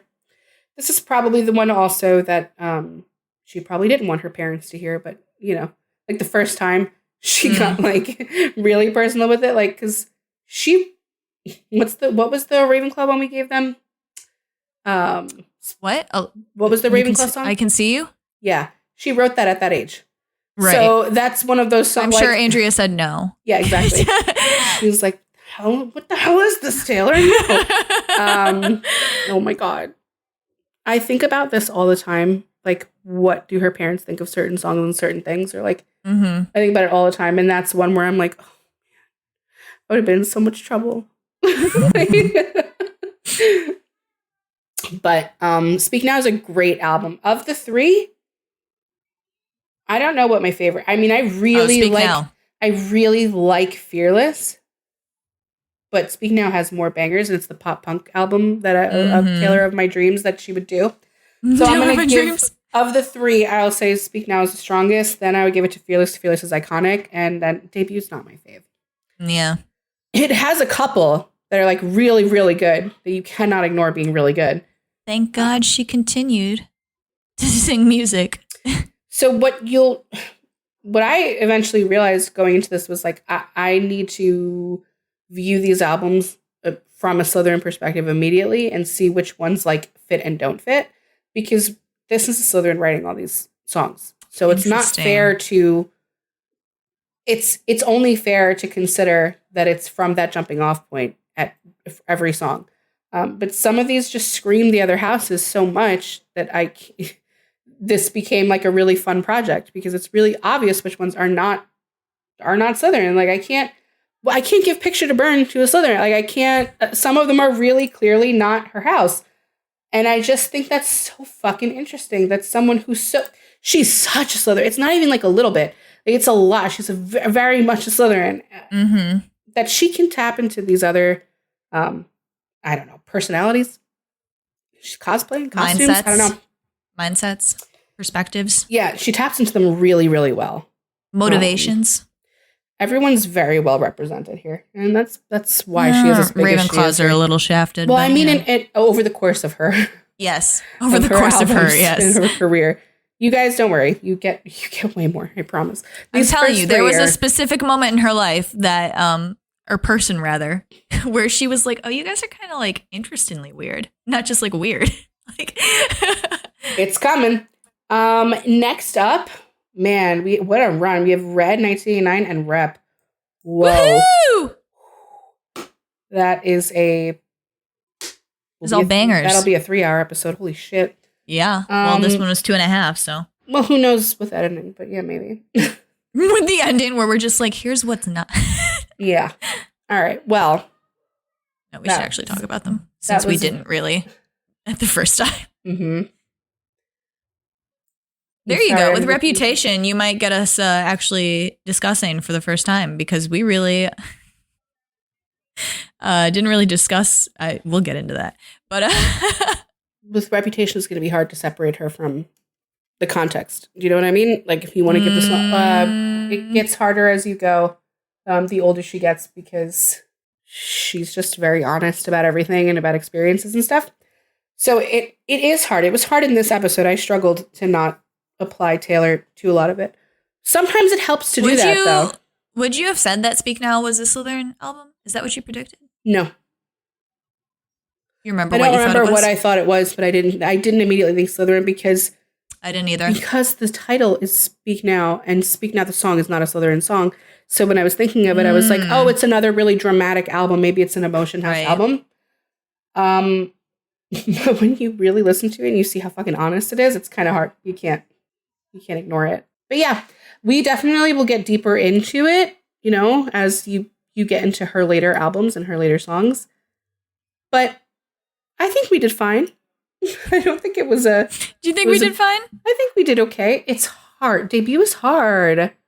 It is. Okay, we did it. I agree. We had to do, you know, you can't ignore it. It's a good album. It's cute. But yeah, it gets a lot easier to deeply analyze from a house perspective as she gets older. Why not? True. Anyway, thanks for listening if you made it this far. Holy shit. Whoa. Hope you did. I'm going to go listen to some Taylor right now. It's the best episode that we've ever recorded. They're only going to get better, quite frankly. Yeah, the next 3 albums are insane. Yeah. Insane. Yeah. I love all those albums. Yeah. Red's in my top 5, so I'm really excited to talk about Red. And 1989 and Reputation are fucking iconic. Like, it's all of it is. All of it is. This is insane. This is going to be I don't know how we're going to keep it under 4 hours, frankly. I have a lot to say. Hannah says we don't have a time limit, so. Thanks, Hannah. You're going to regret it. You deeply regret it. But yeah, thanks for listening. Come back soon for the next 3. And yes, Merlin's going to be next. But oh, right. We're so weird over with the how hiatus. Yeah, well, we didn't really think about it because we weren't going to remember? We were just going to do Midnights and then like ignore all the rest of this. It was going to be graphics or something. Hopefully you guys like Merlin so that it's like a nice in-between inside the Taylor sandwich. We'll get back to her. Don't worry. Do not worry. It's my birthday, guys. Anyway. Yeah, so you have to respect that. They share a house, so it's all related. Yeah. Also, did you guys listening all think that she was a Slytherin? You had to, right? That's a good question. I know, but I don't want to publicly ask. I know. I was going to say, I was like, you can make it a poll. And then I was like, no, you shouldn't do that. You shouldn't do that. This is just what I'm putting at the very end for the leave a 5-star review and tell us the house that you think Taylor is. Don't say Taylor is, just write the house. Yeah, just Ravenclaw, but don't say that. That's wrong. It's really wrong. It's not. Hey, whoa. All right. See you on the next one. Hey, bye. Bye. Thank you for listening to Sort of Brilliant. If our sorting choices inspired any rage or excitement, we'd love to hear from you. We're open to feedback, suggestions for characters to sort, and solid counter-arguments with citations. Never forget your citations. You can find us hanging out on Twitter and Instagram at SOB_pod or shoot us an email at sortofbrilliant@gmail.com. And since we're not above begging, please rate and subscribe to Sort of Brilliant on Apple Podcasts, Spotify, and wherever else you listen to podcasts. Please share our posts on social media. And if you're a Gryffindor, maybe you'll inspire sorting fights among your own friend group. The theme music is Hot Shot by Scott Holmes. Can't wait to sort with you again next time. Bye!